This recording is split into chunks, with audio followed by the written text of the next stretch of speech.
Regional rankings? What's this all about? Why are we suddenly having ranking battles? Rank battles if we must, but what's with the provisional rankings? Who are those in the top 10, and what gives them their spots? Family Train is ranked first. Has anyone heard of this train? Does anyone know its crew? Could the rankings be randomly assigned by the system?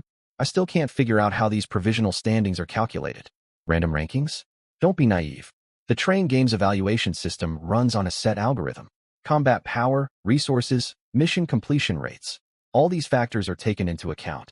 Just how strong must Family Train be to claim first place? Our group barely survived the last station and fought tooth and nail just to reach level 2. Yet they're already provisionally ranked number 1. I was grouped with the 7th ranked Blade of Firmament at the previous station. The experts aboard were unbelievably powerful. I watched one person single-handedly take down 3 elite monsters, each worth 100 experience points. With that level of strength, they're only 7th. There's no way these rankings are accurate. Is that true? If someone who can solo 3 elites is 7th, what kind of monsters occupy the top 6 spots? Does anyone have information on Family Train? The number 1 of all 200,000 trains in Sector 67. Can someone share some details? I'm dying of curiosity. Same question about Family Train. Where did this top-ranked team come from? I've never even heard of them. Why do they get first place? Why? Because they earned the top spot. Have you ever seen the highest-ranked player in any game spamming the global chat? True experts keep a low profile and quietly reap rewards. I recall a post on the forums published by someone from Family Train selling food ingredients. The poster was named Su Qingli. Yes, that's Su Qingli. I thought it was a prank and mocked them back then. Now I'm terrified. Did I just ridicule Sector 67's top player? Su Qingli, the nation's beloved idol Su Qingli. She's aboard one of the trains, and she's ranked first. Wait a second, am I hallucinating?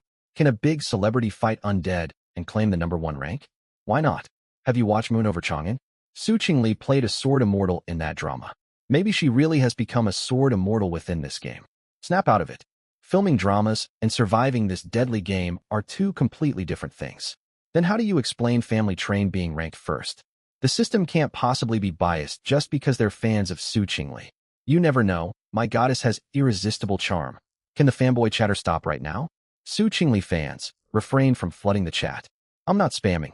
I'm just stating facts. Family Train holds first place. If you disagree, file an appeal with the system. Enough arguing. Let's guess how these ranking battles will unfold. Will it be one-on-one duels or free for all team combat? Team battles, most likely. Each train functions as one squad after all, begging a top-ranked team to take me in. I'm currently level 2 with Strength 10 and Agility 6. I can offer solid support. Will any of the top 10 squads accept an extra member? Be realistic. The top-tier teams don't need extra recruits. They're already the strongest forces around. Arguments flared hotter in the public chat channel. Chun Lu read through the conversation logs, thoroughly entertained, muttering aloud as she scanned each message.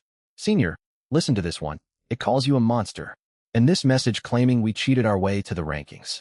There's even someone who says they're level 3 and hoping to join a top squad. Chun Lu repeated every comment to Lin Mu non-stop. I've seen all of them. Stop reading aloud. Lin Mu massaged his temples, worn out by her constant chatter. I'm just excited. We're officially ranked first. Chun Lu replied, brimming with enthusiasm. Just then, the emotionless mechanical system voice echoed once more. Rules for the regional rankings are now announced. This regional ranking tournament is open to all trains upgraded to level 2. Currently, 6,322 trains qualify for participation.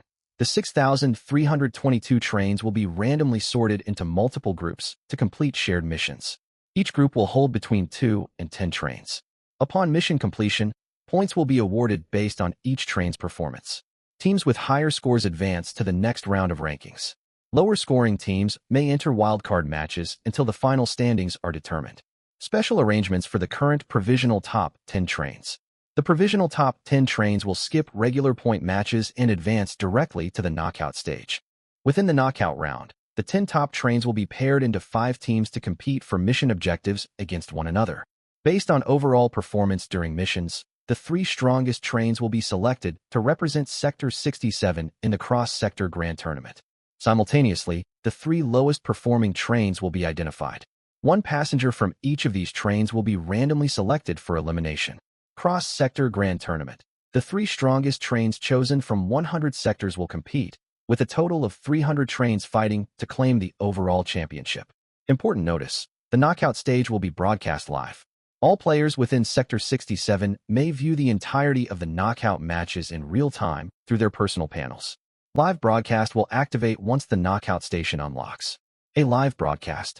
They're actually streaming everything. Are they planning to set up live sales next? Chen Lu asked, utterly stunned. It won't just be streaming.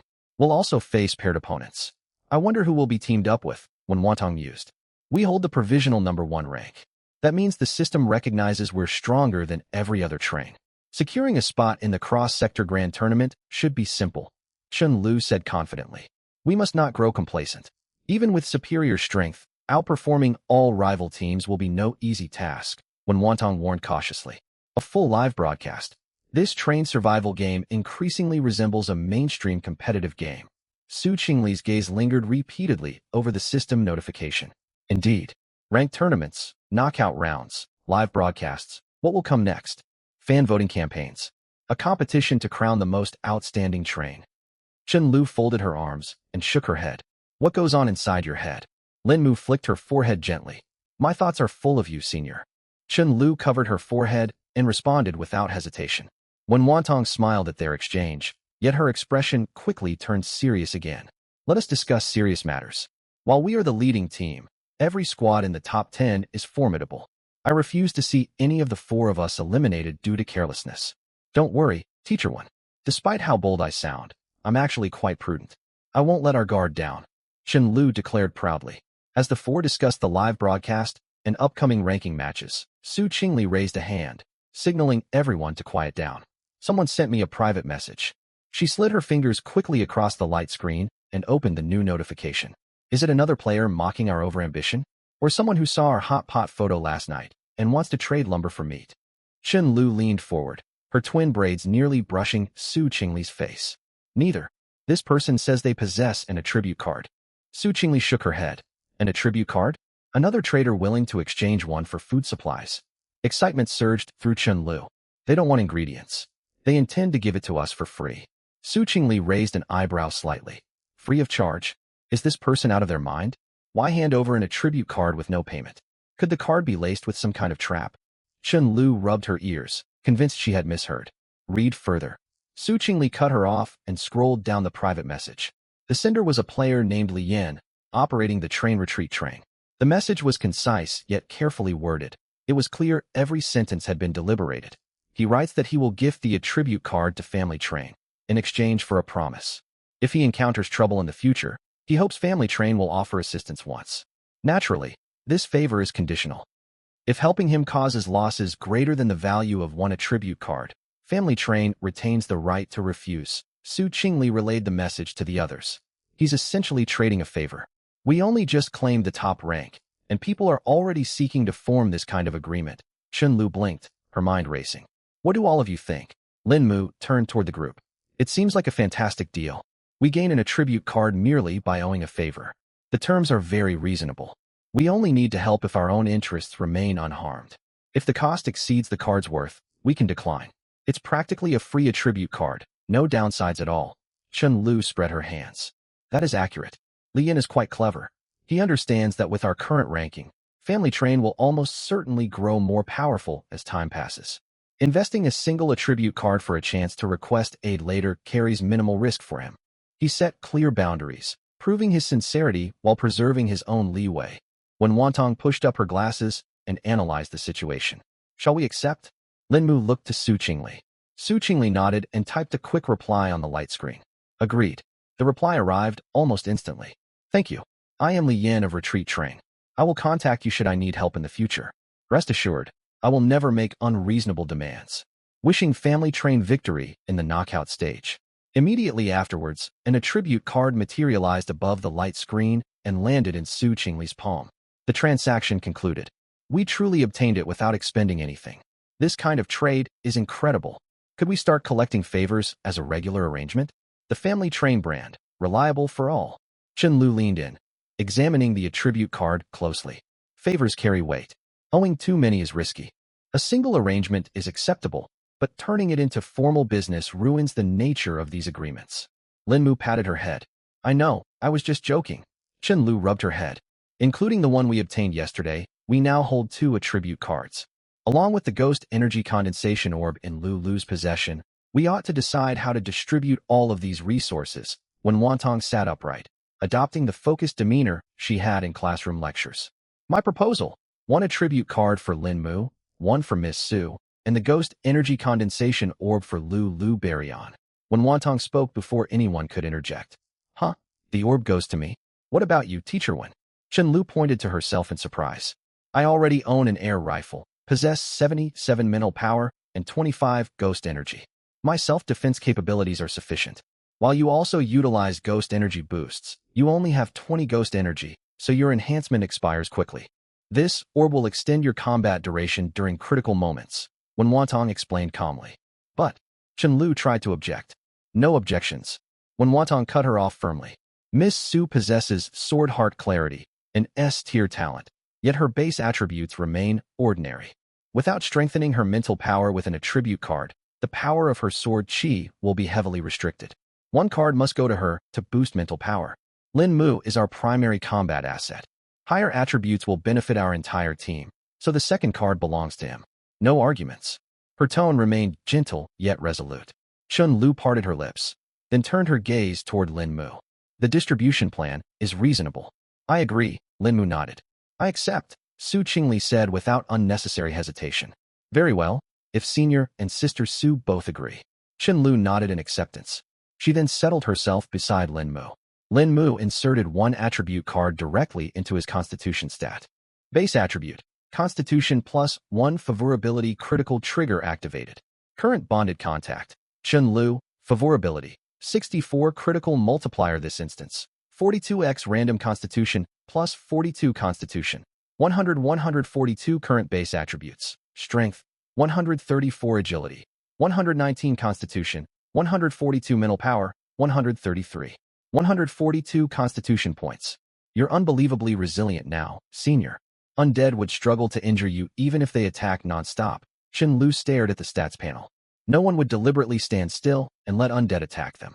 Constitution accelerates recovery and improves durability. It does not grant invulnerability, Lin Mu laughed. I'm just making an analogy. At 142 Constitution, ordinary humans likely cannot wound you. From their perspective, that's practically imperviousness, Chen Lu argued. Normal humans might fail to cut through my defenses, yet undead can still harm me. Lin Mu considered the matter carefully. Once Lin Mu finished activating his stat boost, it was Chen Lu's turn. Use Ghost Energy Condensation Orb? Yes/no, she selected yes. Item consumed. Ghost Energy Condensation Orb times 1 obtained. Ghost Energy plus 1 daily favorability critical gift consumed. Favorability critical activated. Critical multiplier range, 164 critical multiplier this instance. 40x random obtained. Ghost Energy plus 40 Ghost Energy. 2060, 60 Ghost Energy. My Ghost Energy boost can last for a full hour now. Chen Lu's eyes crinkled with delight as she read her updated stats. Congratulations, when Wantong smiled. Now it is my turn. Su Qingli gripped her attribute card firmly and held out a hand toward Lin Mu. Lin Mu clasped her hand, and Su Qingli activated the attribute card. Base attribute, mental power plus 1 daily favorability critical gift consumed. Favorability critical activated critical multiplier range, 150. Critical multiplier this instance, 35x random mental power plus 35 mental power, 1247. Su Qingli's body trembled faintly. An invisible surge of power flooded her consciousness, as if something deep within her mind had ignited. She sensed the silvery sword heart within her dantian thrumming, resonating strangely with the newly acquired mental power. The sword heart, once no larger than a fingernail, expanded slightly, nourished by mental energy, and the light across its surface burned brighter. 47 mental power. Sister Su, has your sword chi grown stronger? Chen Lu exclaimed happily upon seeing Su Qingli's stats. Su Qingli did not answer immediately. She reached for the iron sword resting on the low table. Channeling power through her sword heart, silvery light flowed from her palm into the blade.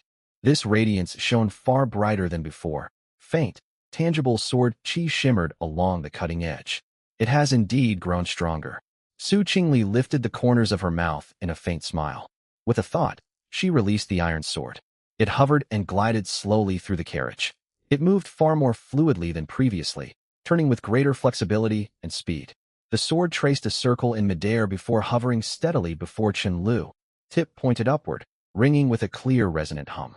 Chen-Lu leaned forward, curious and ready to reach out. Do not touch it. The sword chi will injure you. Su Qingli recalled her flying sword just in time. Incredible. You truly are a sword immortal now, Sister Su. Chen-Lu's eyes sparkled with admiration. This is merely the beginning. There is still a long way to go, Su Qingli spoke calmly. Yet excitement glimmered unmissably in her eyes. At that moment, the train's mechanical announcement sounded again.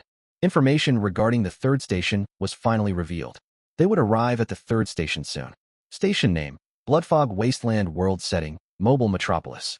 Docking duration, 72 hours. Number of trains currently docked, 10. Mission objective, seize mission crystals. Note, this mission is a special knockout round objective.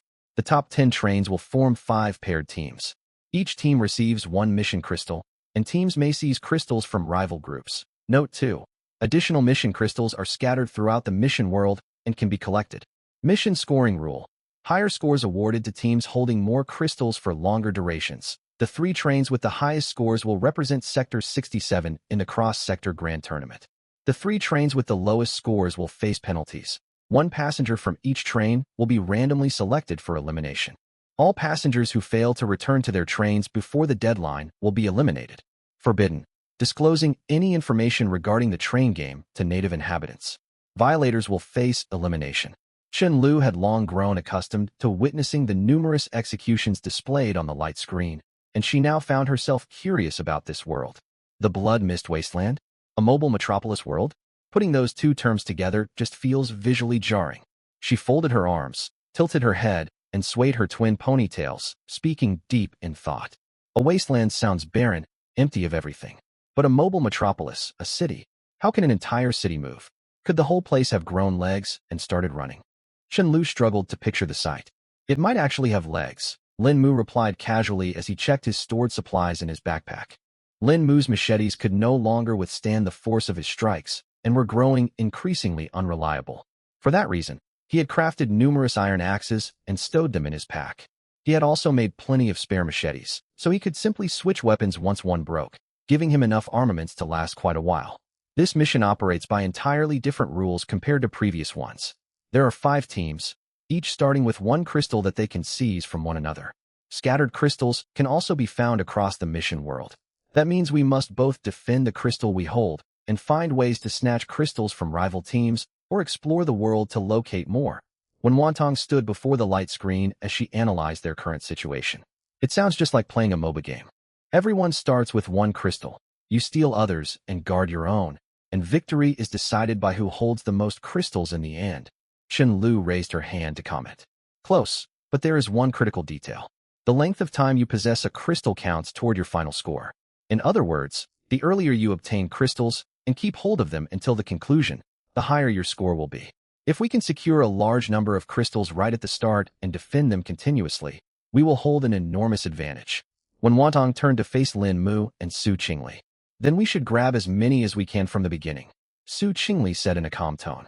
The iron sword empowered by her sword intent rested horizontally across her knees, faint silvery sword light rippling along its blade. An hour slipped by swiftly amid their discussion. The black haze outside the train windows gradually faded, replaced by an extremely thin layer of pale blood mist. The mist bore a dark red hue, as if stained with fresh blood, drifting thinly through the air and casting a faint crimson filter over everything visible outside. Chen-Lu was the first to press herself against the window, her face nearly touching the glass. This is the Blood Mist Wasteland. There really is blood mist.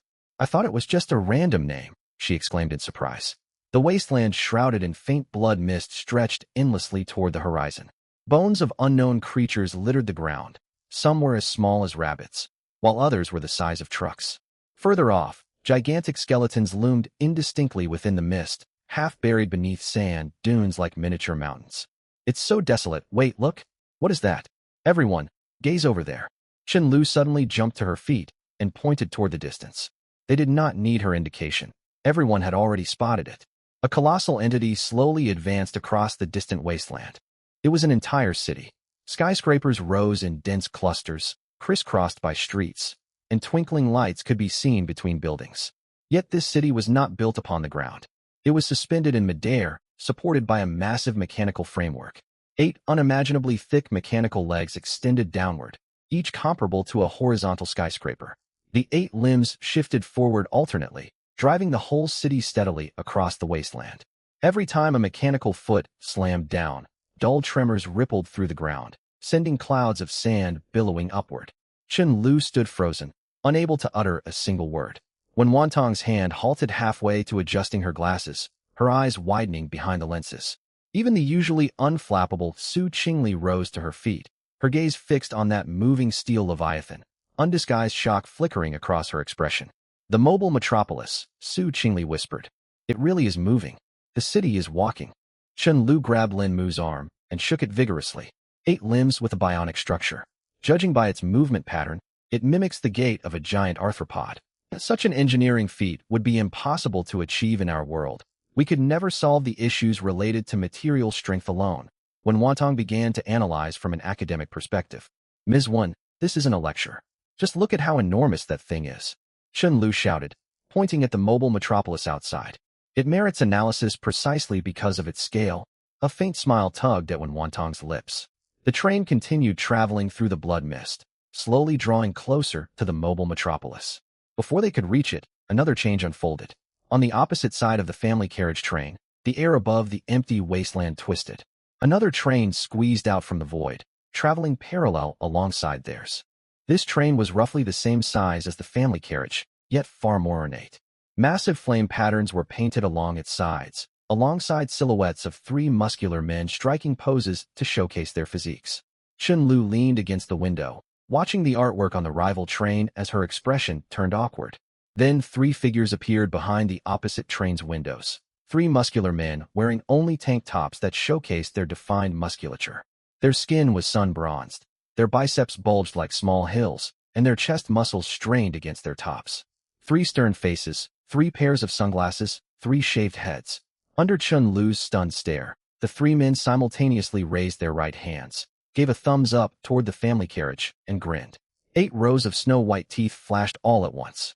The glint pierced the blood mist and cut through the train windows, nearly blinding Chen Lu. A shudder ran through Chen Lu, goosebumps spreading from her arms all the way to the nape of her neck. She quickly ducked behind Lin Mu, peeking out with only half her head visible. What is going on? 3 muscular men are smiling at us with flashing teeth. Senior, did you see that? Their teeth glint just like in anime. Chen Lu spoke, thoroughly confused. Don't tell me these are the teammates we've been paired with. Lin Mu took a deep breath, the corners of his eyes twitching. I wish I could say otherwise, but judging by the situation, that is likely the case. Even Su Qingli could not maintain her usual composure. The 2 trains traveled side by side across the wasteland for a stretch before gradually slowing to a stop beside a low sand dune. Blood mist drifted past the windows, and the 8-legged mobile metropolis continued its march along the far horizon. Tremors emanating from its movement made the train windows quiver. The doors slid open soundlessly. Dry, hot wind swept inside, carrying a faint metallic scent of blood. Lin Mu stepped out first, followed by Wen Wantong, Su Qingli, and Chen Lu. At the same time, the doors on the opposing train opened. The 3 muscular men leaped to the ground, the earth shaking upon their landing. They lined up, raised and bent their arms in unison, striking a standard bodybuilding pose. Then the 3 spoke in one voice, their loud shouts echoing far across the wasteland. Greetings. We are the villainous trio. Yeah. The final, yeah, carried an upward lilt. Chen Lu huddled behind Lin Mu, practically petrified. She looked utterly defeated. If a wall had been nearby, she would have been tempted to bash her head against it. Senior, please, can we switch teammates? If not, we can operate alone. I don't want to complete this mission alongside 3 men with flashing grins. I'm afraid I will struggle to focus. Chen Lu whispered, tugging at the hem of Lin Mu's clothing. When Wantong stood beside Lin Mu, her smile stiff, her eyes twitching faintly. Su Qingli reacted most calmly. She simply turned her attention to studying the distant mobile metropolis, as if she had suddenly developed a keen interest in mechanical engineering. We are the family carriage, Lin Mu said, forcing his expression to remain neutral. The lead muscular man in the center, still holding a chest flex pose, froze the moment he heard family carriage. The family carriage? He pushed his sunglasses up and repeated the name. The man on his left maintained his bicep pose, his confident expression shifting to surprise. The man on the right still held his thumb raised, though the digit trembled slightly. The top-ranked family carriage? The lead man confirmed once more. His tone was noticeably quieter, stripped of its previous boisterous energy. Linmu nodded. The three men dropped their poses simultaneously, moving in perfect unison as if they had rehearsed countless times. The leader removed his sunglasses, revealing an unexpectedly gentle-looking face. My respects. That opening routine is just standard procedure for us. Please do not take offense. It's become a habit we cannot shake. The lead man smiled, this time without deliberately flashing his teeth. We are the villainous trio, currently ranked 10th. I'm Shermeng. This is my younger brother Shiyong, and that one is Shirgan. Shermeng gestured toward the men on either side of him. Behind Linmu, Chen-Lu cautiously poked half her head out to observe the three men. Without their sunglasses, their aura felt different. They remained powerfully built, yet they appeared far more ordinary. It seems we are partnered together. When Wantong finally exhaled in relief. Just then, a system alert echoed in everyone's ears. Mission crystals have been distributed. A palm-sized crystal materialized out of thin air, suspended midair between the two trains. Linmu made no immediate move to retrieve it. Wen Wantong, Su Qingli, and Chen Lu stayed rooted to the spot as well. The three men opposite also held their ground. Silence stretched between the two groups for a moment, until Shermeng lifted his arm. Chen Lu flinched instinctively, expecting another pose display. Instead, Shermeng merely scratched his shaved head and offered an honest grin. Listen, everyone from the family carriage, you can keep this crystal. Shermeng spoke generously. Absolutely, take it. You hold first place. We are 10th. There are 9 ranks separating us. That's the good thing about the villainous trio. We know our limits. Shiyong nodded in agreement, his chest shifting gently with each movement. The crystal will be safest in your possession. If anyone tries to seize it, you can hold the front line while we provide backup. Of course, we won't back down from fights when necessary.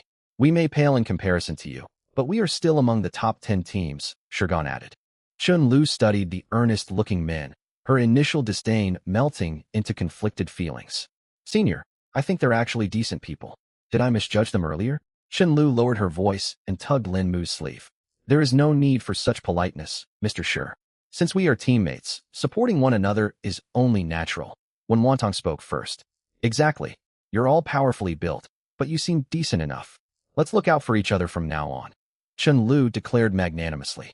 Her words caused the three Shi brothers to stiffen at once. Powerfully built. Shiyong glanced down at the chest muscles he took great pride in, hurt evident in his voice. Enough of that discussion. Senior, go grab the crystal quickly. Realizing she had misspoken, Chen Lu hastily changed the subject. Lin Mu stepped forward and closed his hand around the hovering crystal. Obtained mission crystal ×1. Currently held, 1 crystal. Mission crystals cannot be stored inside backpacks and must be carried on one's person. If a crystal leaves its holder's body for more than 3 minutes, it counts as voluntary forfeit, and the crystal will return to its original position. Lin Mu read the notification, then tucked the crystal into his trouser pocket. Shermeng put his sunglasses back on, though he struck no poses this time and simply scratched his head. So what should we do next? The blood-mist wasteland stretches far, and that walking city is over there. Should we head into the city to explore, or search the wasteland for other teams? Shermeng asked seriously, speaking just like any teammate discussing battle tactics. Before anyone could settle on their next course of action, panels popped up for every person simultaneously. A new system message appeared before all of them. Knockout tournament broadcast starting soon. Would you consent to close-range, high-definition broadcasting? Consent. Your feed will stream in crisp, close-up footage. Viewers can clearly see your face and all your movements. Refuse. Your feed will use distant, blurred footage. Viewers can only roughly track your general location. Make your selection within 30 seconds. Failure to choose defaults to refuse. We can choose blurred distant footage? Obviously refuse.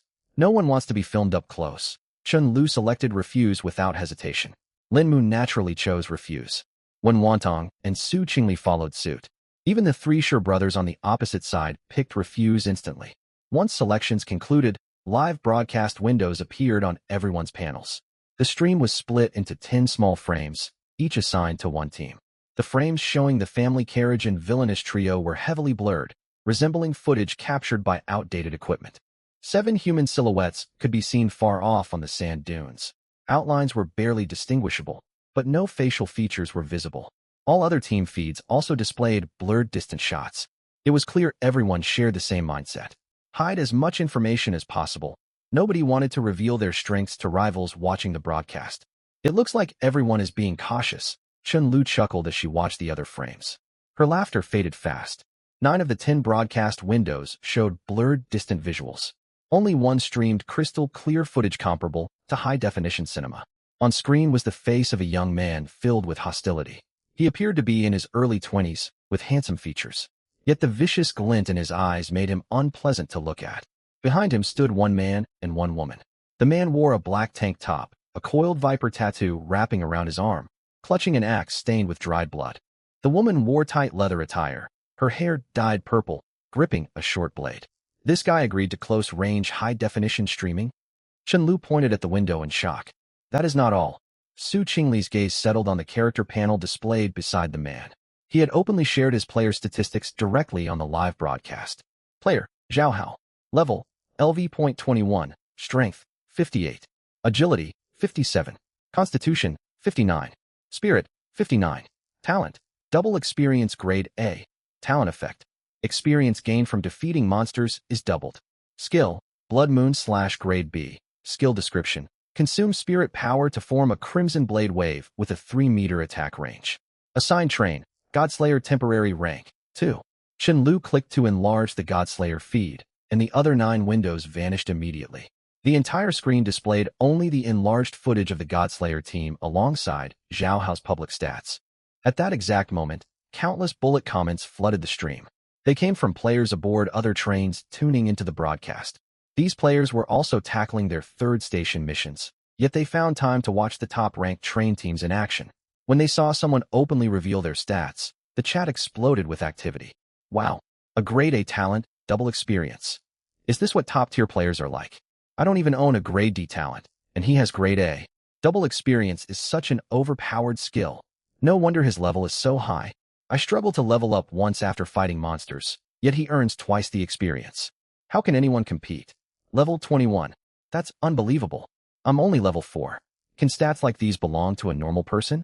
My strength is only 11, while his hit's 58. No wonder their train is named Godslayer. His statistics are ridiculous. Wait a second. With such impressive stats, why are they only ranked second? What is going on with first-place Family Carriage? I'm asking the same thing. Why does Family Carriage hold the number 1 position? There must be unfair rules. Otherwise, Godslayer ought to be rank 1 with these stats. We demand Family Carriage's stats be revealed. Show us the number 1 team's character panel. Bullet comments scrolled across the screen non-stop. Chun-Lu frowned at the messages questioning the Family Carriage and downturned her lips unhappily. Before she could say anything, the live stream footage suddenly shifted. The camera automatically adjusted its angle, framing the 3 members of Godslayer and the 5 people facing them in a standoff. Comments flooded in immediately as viewers recognized the 5 figures. They're from Holy Light Squad. The team ranked 9th for now. Holy Light and Godslayer ended up in the same group. It's definitely Holy Light. I recognize their uniforms. They wear the exact same outfits in their stream. Too bad they opted out of high-definition broadcasting, so we can't make out their faces. Wait a second. Why are their faces blurred? Does that mean if a squad turns down HD streaming, their faces get pixelated even when seen through another team's live feed? Hold on, aren't they on the same team? Why does it look like they're ready to fight? On screen, the leader of Holy Light spoke. Zhao Hao were allies. The mission crystal ought to be held jointly by both squads. We should at least discuss this. He never got to finish his sentence. Zhao Hao struck. A blood-red blade arc sliced out from his hand, so fast it seemed to tear the air apart. The leading man from Holy Light did not have time to react. His body was cleaved diagonally in 2 from his left shoulder down to his right hip. Blood gushed forth, splattering all over Zhao Hao. No need for discussions now, Zhao Hao said with a grin. The comments section fell silent for a heartbeat, then erupted even more violently than before. What the hell, they're fighting? Holy crap. 1 strike, instant kill. He just attacked without warning? That's completely insane. Aren't Godslayer and Holy Light teammates? Why attack their own side? Right? Infighting just hands the advantage to everyone else. I just tuned in. What did I miss?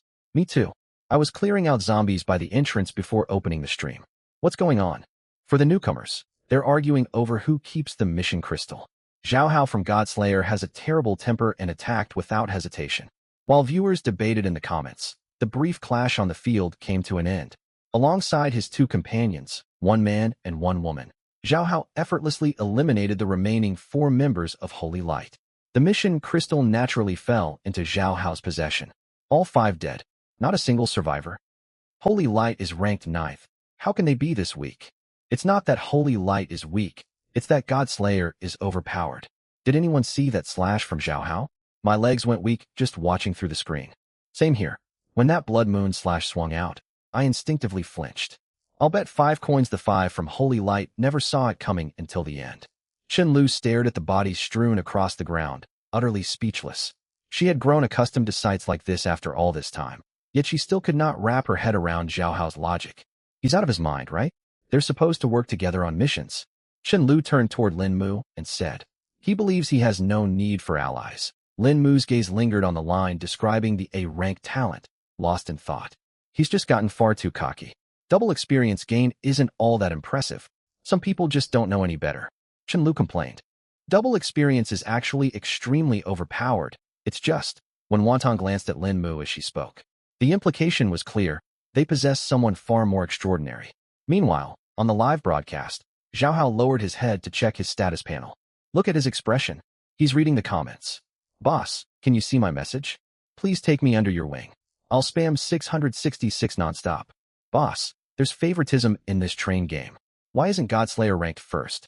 I refuse to accept it. Exactly. What gives Family Squad the right to stand above you? A wider and wider smirk spread across Zhao Hao's face as he scanned his panel. Then he laughed. It was no restrained, subtle smile, but an unrestrained, arrogant roar of laughter. His laughter echoed across the wasteland, making the camera tremble faintly. Ha ha ha ha. He laughed for a long while before pausing, wiping the corners of his eyes with his fingers. No one could tell whether he wiped away tears from laughing or the splattered blood. You're all asking why I'm not first? I wonder about that too. I'm level 21 with an A-rank talent. I fought countless monsters to build these stats. What right does Family Squad have to claim the top spot? Zhao Hao shouted toward the camera, undisguised contempt in his tone. Zhao Hao stepped forward, his face twisted with hostility nearly pressed up against the lens. Members of Family Squad, you're watching me, aren't you? He lowered his voice, speaking as if sharing a secret only they could hear. My name is Zhao Hao of Godslayer. Remember this name. It will become your deepest nightmare within this game. I don't care why the system ranks you number 1. All I know is that first place belongs to me. Zhao Hao stepped back and spread his arms, as if embracing the entire wasteland. Run. Flee as far as you can. Don't let me track you down too quickly. That would spoil the fun. Let me enjoy hunting my prey. I want to see how long you can struggle. Fight for as long as possible, and make this game a little more entertaining. Zhao Hao burst into laughter once more. His 2 followers shouted alongside him. You're absolutely right, boss. Family Squad is nothing. Keep your necks ready. Godslayer deserves to stand at the very top.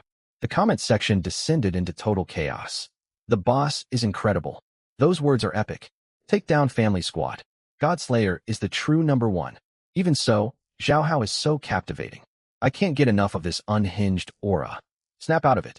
He just killed 5 teammates. So what if he killed teammates? Survival of the fittest. That's the rule of this trial. I can't wait for Godslayer and Family Squad to clash head-on. This is far more thrilling than any elimination round. Let's place bets. I'm putting my money on Godslayer. Same here. That a rank talent is broken. How can Family Squad compete? Wait a minute. Has anyone considered that a squad ranked first must hold hidden aces? What ace could compare to an A-rank talent? Unless S-rank talents exist, and who knows if they're real. Godslayer is the true champion. Family Squad is nothing but a joke. Wake up. A squad ranked first can hardly be a joke. Then why won't Family Squad show their faces? They refuse HD streaming. They must be hiding something. Exactly. Turn on the high-definition feed if you have nothing to conceal. I'm betting on Godslayer. Those stats are too powerful to lose. Chen Lu stared blankly at the scrolling comments, then sighed and lifted her head. Is this guy lacking common sense? She spoke from the bottom of her heart. There was no anger or fear in her tone, only pure confusion. It was akin to watching a small child wave a toy sword, challenging a world boxing champion. She could not even bring herself to feel annoyed. The whole scene was simply ridiculous. He's level 21 and dares provoke Senior, who's level 31. Does he have any idea Senior's strength is more than double his? Does he have any idea Senior's strength is more than double his? Doesn't he know the Azura buff can double his attributes yet again? Or that Sister Sue is now a sword immortal with an S-rank talent? Chen Lu counted each point on her fingers. Then again, he doesn't know any of that. That's why he can act so recklessly. She sighed to herself afterward.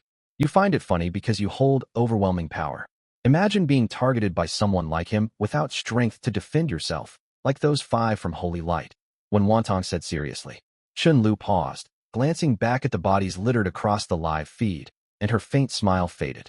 That does sound terrifying, now that I think about it. It truly is. A man who disregards every rule, and even his own allies, obsessed only with proving he is the strongest, is a living nightmare for the weak. Holy Light ranks among the top 10, elite within District 67. Yet they could not last 1 minute against Zhao Hao. When Wantong pushed her glasses upward, I still can't bring myself to fear him. I try to take him seriously, but seeing him provoke Senior just feels like watching a grasshopper hopping about. Chun Lu said honestly, a hint of helplessness in her voice. That's quite the metaphor. Lin Mu let out a quiet laugh. But it's true. Look how delighted he is. He has no clue what kind of opponents he's taunting. Isn't that what people call ignorance being bold? Chun Lu pointed at Zhao Hao, still roaring with laughter on screen. The 3 Shi brothers, who had watched Chun Lu's reaction the entire time, exchanged glances. Family squad, aren't you angry? Shi Meng scratched his bald head and asked cautiously. Angry about what? Chun Lu blinked. Everything Zhao Hao said. He threatened to defeat you, told you to run, and Shi Yong added beside him, his voice growing quieter and quieter. Not at all. He's merely noisy. Chun Lu shrugged. Family squad truly has remarkable poise. We brothers admire such composure. Shirgan looked up at Chun Lu, who stood shorter than him, filled with admiration. Absolutely. To remain this calm in the face of provocation is no ordinary feat. Shi Meng nodded repeatedly, his chest shifting with each movement. We're incredibly fortunate to be teamed up with Family Squad as the all-villains squad, Shi Yong said sincerely. Under the 3 muscular men's admiring gazes, Chun Lu grew slightly flustered and stepped closer to Lin Mu. Lin Mu closed the live broadcast panel and brushed imaginary dust off his hands. Let's go. We're heading for the mobile metropolis. Wait, what about Zhao Hao from Godslayer? We're just leaving him be. Chun Lu blinked in surprise. He's not worth our attention. If we cross paths, we'll eliminate him. Lin Mu's tone remained calm. He then naturally began walking toward the distant 8-legged mobile metropolis. Watching his retreating back, the 3 Shi brothers stood frozen, stunned by how casually Lin Mu dismissed their rival, overwhelmed by the aura that treated Zhao Hao as insignificant. Shi Meng recovered first and quickly called for his brothers to follow. Let's move. Sticking with the top-ranked family squad means we'll reap great rewards. Shi Yong and Shirgan hurried after him. The 3 burly men ran across the sand like migrating elephants, kicking up clouds of dust. When Wantong and Su Qingli walked side by side at the rear, Chun Lu trotted forward to catch up with Lin Mu, her twin ponytails swinging brightly through the blood-tinted mist. Senior, do you think there's a hot pot restaurant inside that mobile metropolis? Can you think of something other than food? Than a barbecue stall? Forget I asked. They traveled a short distance before Chun Lu started complaining. This wasteland stretches on forever. The city looks so close, yet we've walked ages and the distance hasn't shrunk at all. Chun Lu groaned. The hem of her pleated skirt fluttered in the dry, hot wind, and her twin ponytails swayed beside her cheeks. Mountains always look closer than they are, and this is a mobile metropolis on top of that. The city itself keeps moving forward, so we're chasing a shifting target. We're wasting far too much time, when Wantong sighed. The elimination round rules reward collecting as many crystals as possible, with higher ratings for holding crystals longer. Every minute we waste traveling lowers our evaluation, Su Qingli analyzed. We could run, but Miss Su's level is still low. Lin Mu could carry her. Still, draining stamina just for travel feels wasteful, when Wantong offered a makeshift solution. We have no vehicles, so there's little choice. Chun Lu sighed and kicked a stone across the sand. Just then, Shi Meng, walking behind them, spoke up. Speaking of vehicles, we have one. Chun Lu froze mid-step and spun around, her ponytails whipping through the air in surprise. You do? What vehicle? A transport. Shi Meng repeated. Why didn't you say so sooner? Chun Lu widened her eyes. No one asked us, Shirgan muttered quietly. Shi Meng swept a hand across his inventory panel. A brand new off-road vehicle materialized out of thin air on the sand. That's possible? You can store an entire car inside your backpack. Chun Lu exclaimed in shock. We only tried it on a whim. We didn't expect it to actually work. Shi Yong rubbed the back of his neck sheepishly. Senior, why didn't we grab vehicles back in Tokyo? Chun Lu lamented. It honestly never crossed my mind back then.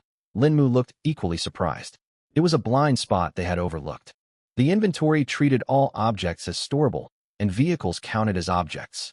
There were countless cars across Tokyo. We could have taken any of them. Chen-Lu tugged at her twin ponytails, distressed by the missed opportunity. It's not too late. Civilization here appears technologically advanced. We should be able to find more vehicles inside the mobile metropolis, maybe even better ones. When Wantong examined the off-road vehicle. One is right. We just need to make up for this oversight bars. Su Qingli nodded gently. What are we waiting for? Let's get in. Chen-Lu recovered from her regret. The three Shi brothers moved in perfect unison, as if rehearsed many times. Shi Ming climbed into the driver's seat and gripped the steering wheel, excitement flickering behind his sunglasses. Shi Yong took the passenger seat, his large frame filling the space completely. Shirgan leaped directly onto the roof, cross-legged on the luggage rack, and patted the roof. Hold on tight. They left the entire back seat for Lin Mu's group of four. Su Qingli sat beside the left window, Wen Wantong in the middle, and Lin Mu by the right window. Without hesitation, Chen-Lu settled herself on the empty space beside Lin Mu. This arrangement works perfectly, Chen-Lu announced confidently. Could you at least? Lin Mu drew a deep breath. Don't worry, senior. I won't take up too much space. Chen-Lu adjusted her posture comfortably. Hold on, we're departing. Shi Ming slammed on the gas. The off-road vehicle roared across the wasteland, throwing up billows of sand. Moments later, Shi Yong in the passenger seat could no longer hold back his curiosity. He twisted around towards Su Qingli on the left side of the back seat. Excuse me, Miss Su, are you really Su Qingli? I am. Su Qingli nodded. I knew it. I recognized you the moment I spotted you on the dune earlier. I just didn't dare ask. Shi Yong acknowledged, then turned forward again once his curiosity was satisfied. Silence settled inside the vehicle once more.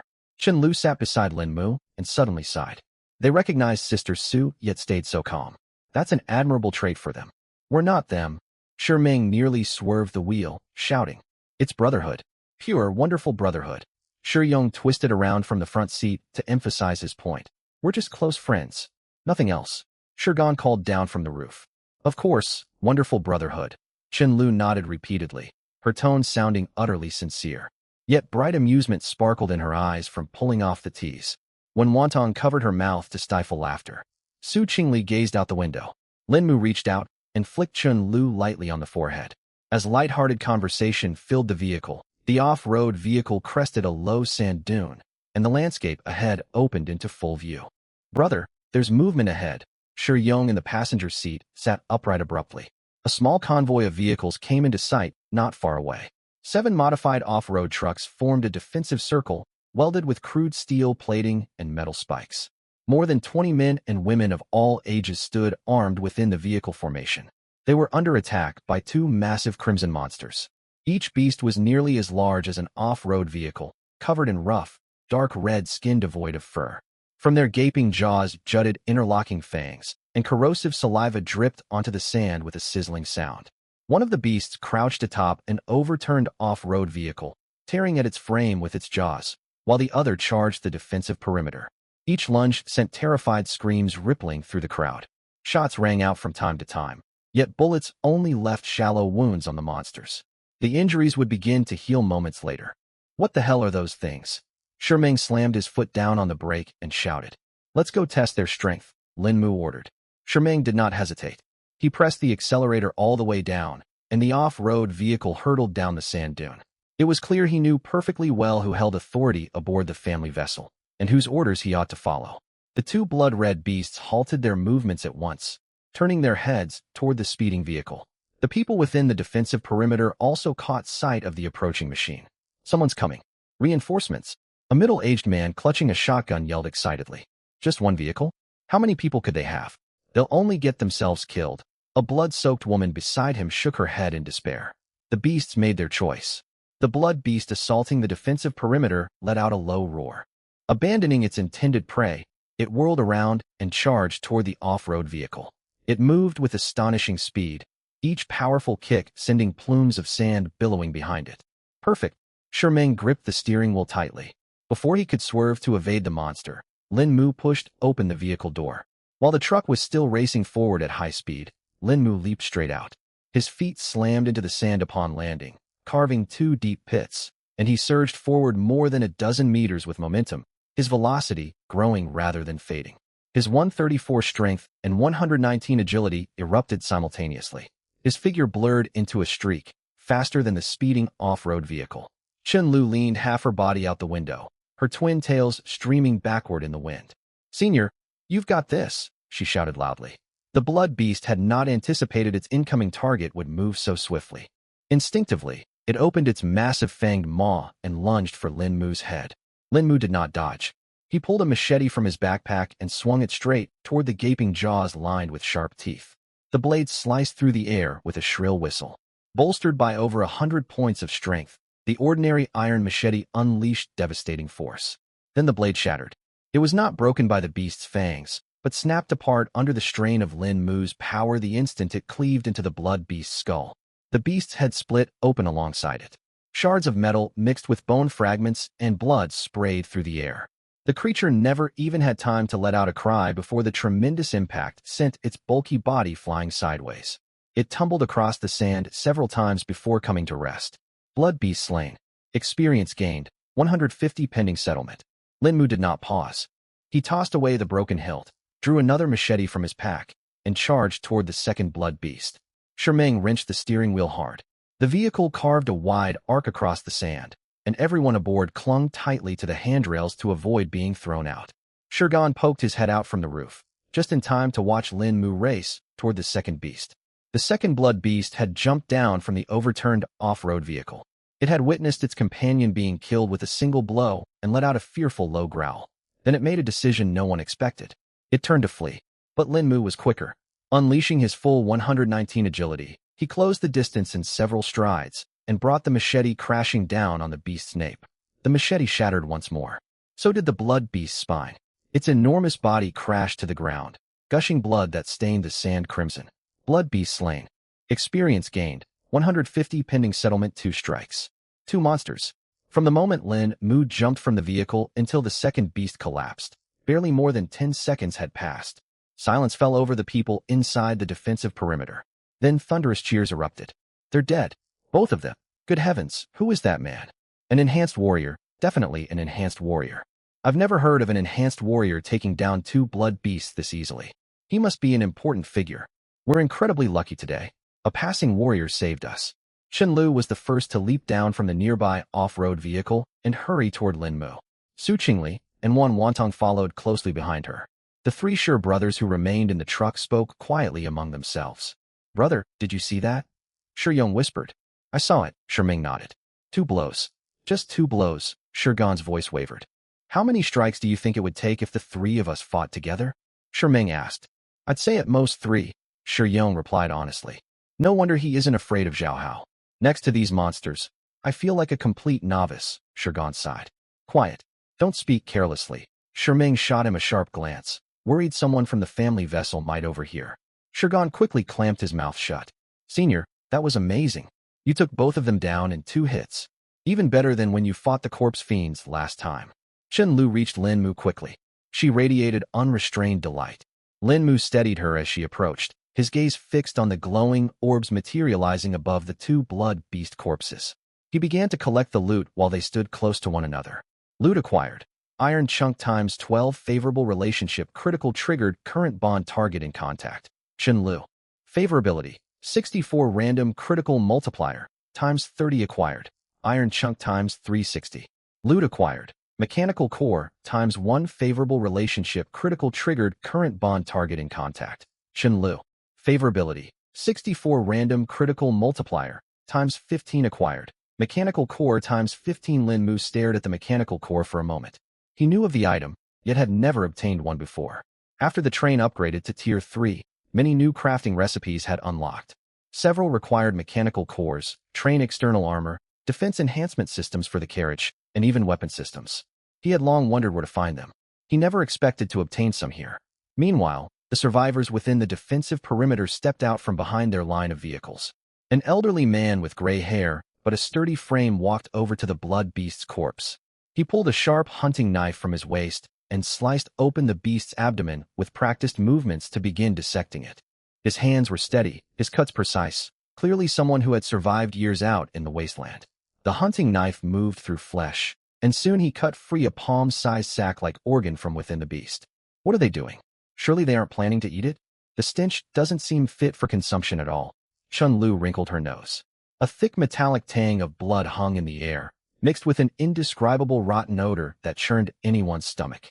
People's tastes might be different in this world. Resources are scarce in the wasteland. Folks will eat anything they can find, edible or not. Sherming climbed out of the off-road vehicle and frowned, uncertain. It might not be food, Shiyong added. Look, he cut something out, Shirgan pointed. The elder dissecting the beast carefully extracted that palm-sized sack-shaped organ. It was deep crimson, covered in fine vein-like textures. Moments later, another identical organ was removed from the second corpse. The elder wrapped the two blood sacks carefully in a clean cloth, then walked straight toward Lin Mu. The rest of the survivors followed behind him, their eyes filled with awe and gratitude. Sir, these two blood sacks are your spoils of battle. The elder respectfully held them out to Lin Mu and bowed slightly. Lin Mu reached out and took them calmly. They felt warm to the touch, and he could sense something pulsing faintly inside. A system notification instantly appeared. Item obtained. Blood sac ×2 usage. Can be synthesized into an enhancement alchemy card after special processing. Enhancement alchemy card effect. Permanently raises one base attribute by 1 upon use, identical to attribute cards. Lin Mu's eyes widened slightly as he read the description. These could be made into attribute cards? Thank you for saving us. Without your intervention, every last one of our caravan would have perished today. The elder's voice trembled, whether from relief after escaping death or awe at Lin Mu's power. Lin Mu waved to dismiss his thanks, his gaze sweeping over the group's modified off-road vehicles. There were more than 20 people, men, women, and a few younger folk, mostly able-bodied adults. Each carried weapons, hunting knives, spears, pistols, shotguns. The arms were varied, yet well-maintained. Are you all heading for that mobile city? Lin Mu nodded toward the slowly advancing metropolis in the distance. Yes, sir. We are a scavenger caravan that roams the wasteland. We travel to the city regularly to trade supplies. We were unlucky this time and ran into 2 blood beasts on the way. We would have been lost if you hadn't arrived in time. The elder bowed again as he spoke. We're heading the same direction. You may travel with us, Lin Mu said. Joy spread across the elder's face, and he agreed eagerly. The survivors worked together to right the overturned off-road vehicle, and the wounded were settled in the middle vehicles. The whole caravan moved efficiently, clearly seasoned to surviving wilderness travel. The vehicles set off once more. Instead of traveling alone, Lin Mu's off-road vehicle merged into the small caravan. Sherming kept hold of the steering wheel, but Shiyong in the passenger seat grew restless. Brother, Shirgan and I will ride in other vehicles to gather information. We're new here and know nothing, and these locals must have useful knowledge. Shiyong clapped Sherming on the shoulder. Go ahead. Be tactful, don't scare them. Sherming nodded in agreement. Shiyong grinned, revealing a set of white teeth. He and Shirgan climbed out and boarded 2 different off-road vehicles at the front and rear of the caravan. Though they looked fierce and imposing, their simple, honest smiles once they removed their sunglasses put others at ease. Before long, they were chatting with the other passengers. Lin Mu and the girls remained in the back seat. Chun Lu settled herself beside Lin Mu. Senior, it's really comfortable sitting next to you. Chun Lu tilted her head upward. She rested the back of her head near his chin, looking pleased. The front passenger seat is empty. Lin Mu reminded her helplessly. What does that have to do with me? I'd rather stay here. Chun Lu replied confidently, shifting to find a more comfortable position. Lin Mu sighed and gave up reasoning with her. Wan Wantong, sitting nearby, watched the exchange and smiled as she tidied Chun Lu's wind-tousled twin tails with gentle, natural movements. Don't forget to settle your experience points. Share them with Miss Su this time. Wan Wantong whispered quietly, ensuring the driving Sherming could not hear. Lin Mu nodded and selected to settle the experience. Settle pending experience? Yes/no. He chose yes. Experience critical triggered current bond target in contact. Chun Lu. Favorability. 64 random critical multiplier times 30 base experience. 30150 by 2 experience after critical. 9,000 player level up LV.31 LV.32 6,400 required for promotion level reward. All attributes +5. Current level LV.32 strength. 134 139 agility. 119 124 constitution. 142 147 spirit. 133 138. All attributes rose by 5 points. You're growing stronger and stronger, senior. Soon Wan Wantong and I might need to fight alongside you. Chun Lu said softly as she viewed Lin Mu's status panel. I don't plan to team up with you. Wan Wantong's cheeks flushed. Experience sharing activated available sharing targets. Wan Wantong. Chenlu. Su Qingli. Su Qingli's favorability had reached 50, unlocking experience sharing, so she could receive a portion this time. Select sharing target. Su Qingli bond target. Su Qingli receives shared experience. 9,000 by 20 experience gained. 1,800. Numbers on Su Qingli's status panel began to surge. Her level climbed rapidly from level 1. LV.1 LV.2 100 required level reward. All attributes plus 2 LV.2 LV.3 200 required level reward. All attributes plus 2 LV.3 LV.4 300 required level reward. All attributes plus 2 LV.4 LV.5 400 required level reward. All attributes plus 2 LV.5 LV.6 500 required level reward. All attributes plus 2 current level. LV.6 strength, 6 16 agility, 7 17 constitution, 8 18 spirit, 47 57 5 consecutive level ups, raising all attributes by 10 points. Su Qingli stared at her palm. The silver sword heart inside her trembled gently, nourished by her strengthened spirit power, its radiance brighter than before. You're level 6 now. How do you feel, Sister Su? Chenlu leaned forward and whispered beside Su Qingli's ear. I feel fine. Su Qingli lifted her gaze and curled her lips into a faint smile. More than fine. You're a sword immortal, and a level 6 sword immortal is still a sword immortal. Chenlu said proudly.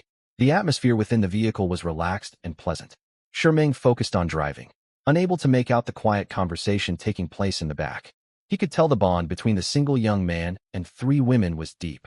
After laughing for a while, Chenlu leaned beside Lin Mu and casually browsed the livestream feeds on her panel. Only 9 live windows remained, each focused on one team.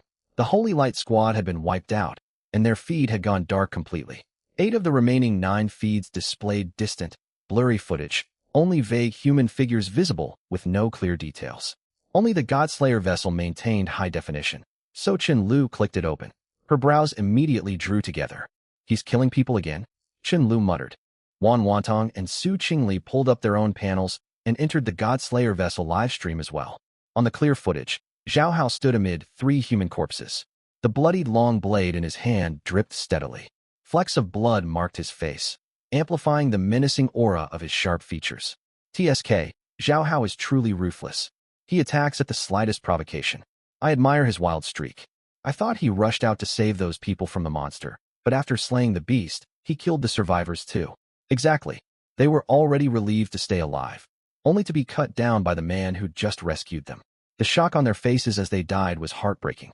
The live chat remained bustling. Following comments in the chat, Chenlu spotted the blood beast corpse in the corner of the frame. Within the livestream, Zhao Hao wiped the blood from his blade on the clothing of the fallen humans, then turned and walked away with his 2 subordinates without a backward glance. The blood beast's body lay abandoned on the sand. He did not spare it a single glance. Chenlu paused, then suddenly realized the truth. He didn't take the blood sack. He killed the blood beast and left without harvesting it. Chenlu pointed at the screen. He has no idea blood sacks exist, let alone that they can be crafted into enhancement alchemy cards. He murdered all the survivors, so no one could tell him. Chenlu said with a hint of satisfaction. The system only sends out notifications once you physically acquire the item. No one would guess such a valuable object exists inside a blood beast otherwise, Su Qingli said calmly. He might have learned about the blood sacks from the locals if he hadn't killed them. But with his temperament, he would never patiently negotiate for information, Wan Wantong sighed. That's exactly it. Raw strength means nothing without good judgment. All he knows is killing. Once everyone around him is dead, all sources of information vanish, and he loses out in the end. Chenlu folded her arms, sounding like a seasoned veteran. Moments later, Shi Yong and Shi Gan climbed back into the vehicle after riding with other teams. Shimeng stopped briefly to let them board before restarting the engine. Lin Gu, we learned a great deal. Shi Yong said from the passenger seat. Speak, Lin Mu replied concisely. First, about this mobile city. Its name is Iron Spine City, the largest mobile metropolis in this stretch of the wasteland. Anyone is allowed entry, but without official residency credentials, visitors can only stay for 3 days. After that, the security patrols will force you to leave. 3 days will suffice. Our mission only lasts 3 days, Wan Wantong nodded. The second piece of news is interesting. We heard the caravan members repeatedly mentioning enhanced warriors, So we asked more questions. Guess what we found out? Shi Yong paused for effect. Quit stalling. Ming tapped the steering wheel impatiently. All right, I'll cut to the chase. The enhanced warriors they speak of are warriors strengthened with enhanced alchemy cards. An enhanced alchemy card can permanently boost a person's basic physical attributes. Every use makes them stronger, and power grows with each additional card. The raw material for these enhanced alchemy cards is exactly the blood sac we just acquired. Shi Yong scratched the back of his head as he spoke. Once blood sacs undergo a special refining process, they can be synthesized into enhanced alchemy cards. The old man with the caravan said this technique only exists within mobile cities. There's no way to replicate it out in the wasteland. Shurgan added from atop the vehicle's roof. Silence fell over the carriage for a moment. Lin Mu instinctively opened his interface and glanced at the 2 blood sacs inside his inventory. The interface had already informed him that blood sacs could be processed into enhanced alchemy cards. What truly drew his attention, however, was a subtle sense of incongruity. Blood sacs were biological materials harvested from monsters, yet enhanced alchemy cards resembled game items, turning a gory internal organ into a card. This technology clashed sharply with the wasteland mechanical aesthetic of this world. It looked far more like something the train game would produce. What are you thinking about? When Wantong noticed Lin Mu drifting off and asked softly, I'm wondering how blood sacs are refined into cards. This technology belongs to this world, yet the end product feels like something from the train game. Lin Mu voiced his thoughts without hiding anything. It is rather strange, but we have too little information to draw any solid conclusions from speculation. We should wait until we reach the mobile city and witness the refining process with our own eyes. When Wantong pushed up her glasses, her brows furrowed. I agree. Lin Mu nodded. Regardless of the connection between blood sacs and alchemy cards, one fact remains certain. This mobile city holds the technology we need, and we already possess the raw materials. Su Qingli had listened quietly to their exchange and now spoke up. You're right, Sister Su. Who cares about how odd it seems? If it makes attribute cards, it's valuable. It's just a shame we only have 2 blood sacs. I wish more blood beasts would come our way for us to hunt. Chun Lu wriggled excitedly on Lin Mu's lap. As they drew nearer, the full form of the mobile city grew clearer. From afar, the mobile city resembled a colossal beast traversing the wilderness. Only when it loomed directly overhead could one grasp its suffocating aura of oppression. Each of its 8 mechanical legs was as thick as a horizontal skyscraper, its metal plating scarred and rusted. Massive gears and hydraulic machinery at the joints rumbled lowly with every movement. The city's main buildings rested upon a platform supported by the mechanical legs.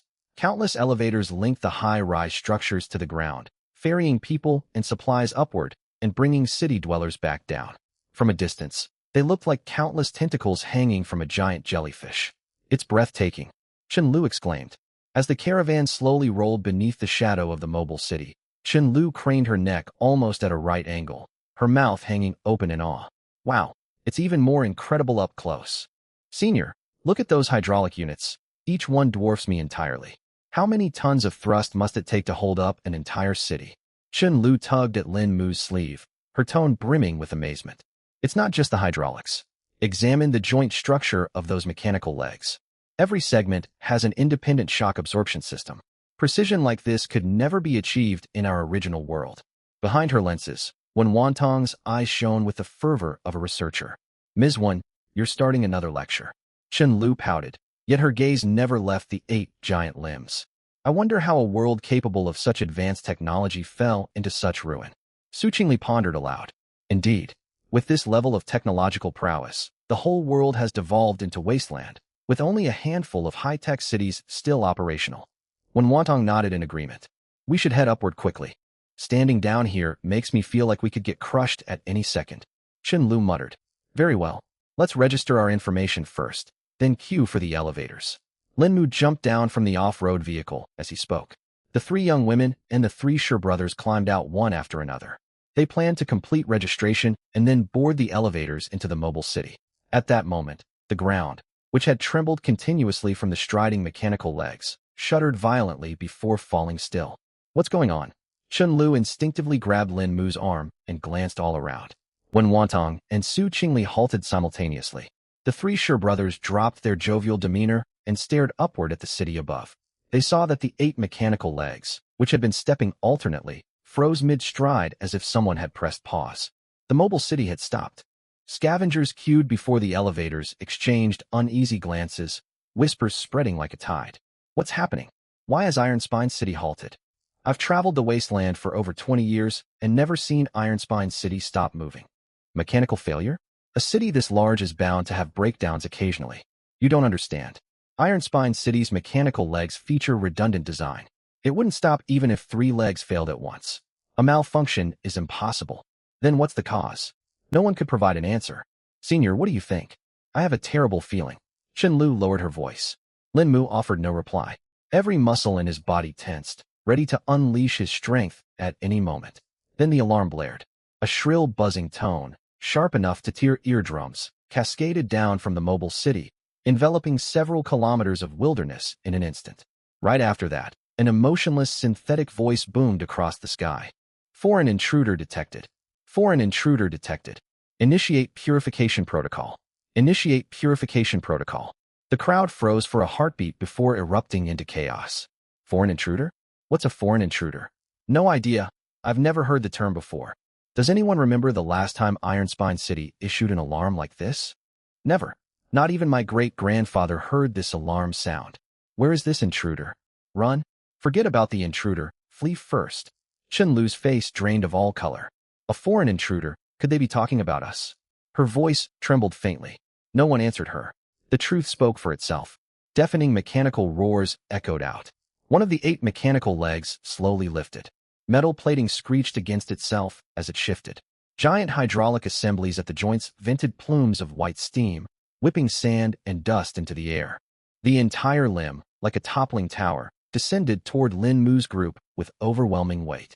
A massive shadow fell from above, and Chen Lu's pupils constricted sharply. It's coming. They're truly targeting us. Chen Lu shouted. Run! Lin Mu roared. Shermeng reacted just as swiftly. The moment Lin Mu's shout rang out, he leaped back into the off-road vehicle and slammed his foot all the way down on the gas. The vehicle's tires spun wildly on the sand twice before surging forward.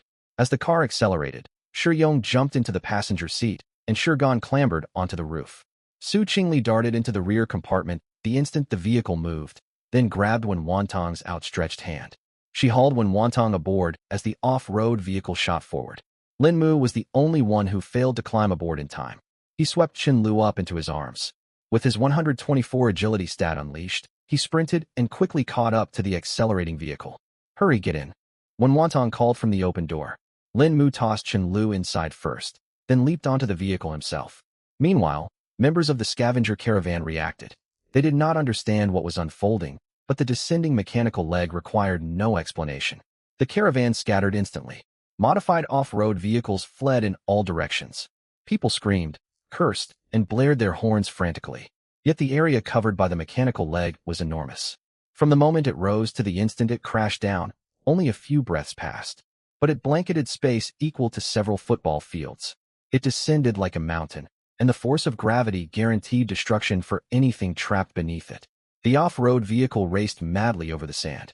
The engine revved at maximum capacity. Shermeng gripped the steering wheel so tightly his knuckles whitened. His sunglasses had flown off somewhere, leaving wide, alarmed eyes exposed. Faster, faster, faster. Shiyong shouted repeatedly from the passenger seat. On the roof, Shirgan stayed silent. He simply stared fixedly at the rapidly approaching mechanical leg. What foreign intruders? Did they find out we're from the train game? But how could word leak out? Who would dare reveal it? Don't they fear erasure? Chen Lu huddled within Lin Mu's embrace, her voice shaking. No one responded to her question. Nobody knew the truth. Lin Mu's gaze locked onto the expanding shadow overhead, his mind racing at top speed. The train game prohibited revealing any information about itself to native inhabitants. Violators faced erasure. On the first 2 stations, no natives had discovered they came from outside this world. Even the Ghost King from the previous world had known nothing. This world was different. It bore the bleak features of a wasteland, yet possessed astonishing technological power. The wasteland stemmed from the desolation of the world, while advanced technology belonged to the mobile cities. The mobile cities of this world could even detect them, the foreign intruders. Was it because mobile city technology had advanced far enough to sense outsiders? Or was there another reason entirely? Lin Mu thought of the process that turned blood sacs into enhanced alchemy cards. It felt unnatural, far more like something the train game would create. These questions lingered in his mind for only a split second before the looming mechanical leg dragged him back to harsh reality. We won't escape. We aren't going to make it, Sherming yelled, still pressing the gas pedal to its limit. At this critical juncture, Lin Mu rolled sideways and jumped straight off the speeding off-road vehicle. Senior, Chen Lu cried out. She reached to grab him, only to close her hands around empty air. The moment Lin Mu landed, 2 craters exploded in the sand beneath his feet. Without pause, he circled to the rear of the vehicle and planted both hands firmly against the rear bumper. Activate Azura Blessing. Azura Blessing active. All attributes increased by 100. Strength, 139, 278.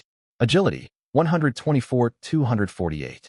Constitution, 147, 294. Spirit, 138, 276. Violent power erupted within him, as if a volcano erupted through his veins. Move, Lin Mu roared. His legs exploded with strength, unleashing 248 agility and 278 strength at once. Sand blasted upward in 2 towering columns where his feet pressed into the ground. Pushed forward by Lin Mu, the vehicle's speed rocketed to a level that stunned the 3 Shi brothers. What the hell is happening? Sherming was slammed hard against his seat by inertia. His neck pressed against the headrest. Lin Gu is pushing the car. The vehicle's going to take flight. Shi Yong clutched the handrail, his voice trembling. Brother, hold steady. Keep control of the wheel. Shirgan dropped flat on the roof, gripping the luggage rack tightly as fierce wind whipped against his bald head. I'm trying. I'm holding on, Sherming shouted back. Veins bulged on his powerful arms as he struggled to keep the vehicle from veering off course. Is he even human? Can a person really do this? Shi Yong yelled in shock. Lin Gu, you're incredible. You're like my own elder brother. I'm 28 years old, and I've never seen anyone push an off-road vehicle while it moves. Sherming shouted, overcome with excitement. Watch the road ahead. Shi Yong quickly reminded him. The speedometer's needle had hit maximum. The vehicle skimmed across the sand like a lightning bolt close to the ground. In the rear compartment, acceleration pinned Chen Lu against her seat. Strong wind rushing inside whipped her twin ponytails backward, but she paid it no mind. Senior is pushing our car. Chen Lu tried to twist around and look back as she shouted. When Wantong gripped the handle above the door, the hem of her long skirt fluttered wildly in the wind, and her glasses slid crookedly down her nose. She ignored all of this, fixated on the figure pushing the vehicle, visible in the rearview mirror. The shadow of the mechanical leg drew nearer. The massive descending structure grew larger in their field of vision. Air compressed, letting out high-pitched whistles, and shock waves churned sand into a tsunami surging outward on both sides. 5 meters. 3 meters. 1 meter. Boom. A thunderous crash echoed behind them, nearly rupturing their eardrums. The entire earth shuddered beneath the impact. Shock waves swept outward in every direction, carrying mountains of sand and dust. Sherming clung tightly to the steering wheel to stop the vehicle from flipping over. The off-road vehicle traced a wide arc across the sand before stabilizing. Shirgan sat up on the roof and turned to stare at the massive crater left by the mechanical leg. Most of the scavenger caravan that had traveled alongside them had failed to escape. Their modified vehicles were crushed flat into sheets of metal, dark red liquid seeping across the sand. Those bastards. Shirgan slammed his fist hard against the roof with a dull thud. I still have the old man's hunting knife. He lent it to me earlier and said it's a family heirloom. 300 years old. And now he's gone. Shirgan's voice shook. He cursed softly and turned his gaze away from the tragic scene. Silence filled the carriage. At that moment, Lin Mu deactivated Azura Blessing and leaped back onto the off-road vehicle. Senior. Chen Lu shot up from Su Qingli's embrace and threw herself into Lin Mu's arms. I thought we would get crushed for certain. That leg was enormous. Chen Lu's voice came out muffled. But we made it. Lin Mu patted the top of her head. Lin Gu, you're unbelievable. Sherming recovered from the shock and shouted loudly. I watched the speedometer pass 220 kilometers an hour on sand. And he was pushing us. Shi Yong's eyes widened, his sturdy arms still trembling. What are you made of, Lin Gu? Solid iron? No, not even iron is this tough. Steel? Titanium alloy. Shirgan poked his head down from the roof, sand covering his bald scalp, admiration shining clearly in his eyes. Lin Gu, from today onward you're my elder brother. My eldest brother. Sherming slapped the steering wheel repeatedly. Easy now. I'm not older than any of you. Lin Mu smiled in response. Age doesn't matter. You're my elder brother regardless. Sherming remained caught up in his excitement. We need to leave quickly. Do you want to wait here to die? Lin Mu gestured toward their rear. The 3 Shi brothers followed his gaze. The mechanical leg that had just crashed down lifted again. It was not the only one. All 8 mechanical legs of the mobile city stirred simultaneously. Giant hydraulic units vented clouds of white steam as the entire city slowly rotated. Then all 8 legs stepped forward at once. This was no longer the slow, casual pace from before. It accelerated. Iron Spine City was bearing down directly toward them. Good heavens! Shermang's eyes bulged. He slammed the gas pedal to the floor once more, and the off-road vehicle roared forward again. Chen Lu peeked out from Lin Mu's embrace to glance backward. Her face paled once more. Why keep chasing us? What have we ever done to it? Chen Lu's voice cracked with alarm. It seems to hold quite a grudge against us. Su Qingli glanced back at the mobile metropolis speeding after them, her tone laced with rare confusion. It's more than a grudge. It's a blood feud. When Wantong pushed her askew glasses up her nose and corrected her in as steady a voice as she could manage. The off-road vehicle raced across the wasteland. Behind them loomed a mobile metropolis striding forward on 8 massive legs, closing in fast. The sight was utterly bizarre. A city chasing a car. Shermang gripped the steering wheel tightly, glancing repeatedly at their pursuers in the rearview mirror. He suddenly let out a long sigh of relief. Thank goodness. This thing's huge, but it doesn't carry artillery or missiles. If it fired a single shot, we'd be reduced to ashes. Quit jinxing us. Shiyong slapped the back of his head. I'm just saying. Just saying. Shermang shrank his neck. Chen Lu suddenly remembered something and pulled up the livestream feed on her panel. Guys, look. The comment section is blowing up about us. 10 small livestream windows appeared. The feed focused on Family Crew remained blurry, yet it was clear to see the team being pursued by the colossal mobile metropolis. The comments flooded the screen nonstop. Whoa, what's happening to Family Crew? A whole city is chasing them. Did that mobile metropolis just step forward? I swear I saw it lift a leg. I saw it too. A city lifting its leg to stomp people. This scene is absolutely insane. Wait a minute. Why is the metropolis only going after Family Crew? None of the other teams are being chased. No clue. The long-distance stream has no audio. We can't hear what's going on. Family Crew must have pulled something awful and ticked the city off. Maybe they stole something from inside the city and ran off.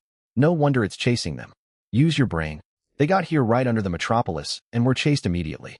They never even went inside. Then what's the reason? Could it be the city's jealous of how impressive they are? That might be it. The leaders of Family Crew are so powerful even a city can't stand it. I can laugh about this for a whole year. A city chasing a single car. Stop laughing. Watch the metropolis. It's speeding up. There was no sound transmitted by the long-distance broadcast, so viewers watching the stream could only see the visuals, completely unaware of what had transpired. The remote live stream carries no audio. It seems only we heard those words, intruders from another world, when Wantong said, yeah, but I still can't wrap my head around it. We just arrived beneath the mobile metropolis and didn't do anything. How did it know we're intruders from another world? Do we have some kind of label stuck to us? Chen Lu frowned. It doesn't necessarily need to identify exactly who we are. It's detecting a certain trait, like a metal detector at security checkpoints. It doesn't need to know your identity. It just picks up a specific attribute and triggers the alarm. When Wantong pushed her glasses up, speaking thoughtfully. An attribute? What attribute? What makes us different from ordinary people of this world? Chen Lu pressed for answers. Silence fell inside the vehicle. We come from the train game. We differ from the locals in countless ways. We just don't know which trait set off the alarm. When Wantong sighed. Has anyone considered why the train game chose this world as the venue for the elimination round? Could it be we were deliberately dumped into this desperate predicament, simply to watch us struggle? Lin Mu pondered aloud. You mean the hostility native to this world is part of the elimination round itself? When Wantong's pupils narrowed slightly. It's highly likely. At first, we all thought our opponents in the elimination round were only the other 5 teams. But now it seems the true foes also include the native forces of this world. These mobile metropolises, the augmented warriors, even the blood beasts roaming the wilderness. They are all components of the elimination round. The train game never intended for us to safely hunt for crystals. It wants to see if we can survive under pressure from every direction. Lin Mu nodded. That's so devious. I thought it was just a competition, but the system tossed us straight into hell mode. Chen Lu's eyes widened. Deviousness is to be expected. This is the elimination round, meant to select the team that will represent Sector 67 in the Inter-Sector Championship. If it were just the top 10 teams fighting each other, it would be no different from ordinary ranked matches. The system wants the strongest squad capable of surviving even in extreme circumstances, Lin Mu said calmly. Brother Lin, Are you saying we're not only competing against the other 5 teams, but also against all the natives of this world? Ming's voice wavered. Something along those lines. Linmu nodded. We're incredibly lucky that all Villain's crew got to team up with Family Crew, Yong muttered beside him. Just then, Shurgan shouted from the roof. Look behind us. Hurry and look. Everyone twisted around at once. Beneath the pursuing mobile metropolis, countless lifting platforms activated simultaneously. Instead of moving slowly as before, they rapidly ferried vehicles down to the ground. Armored vehicles surged out from the platforms, their tires screeching across the soil as they raced toward the off-road vehicle.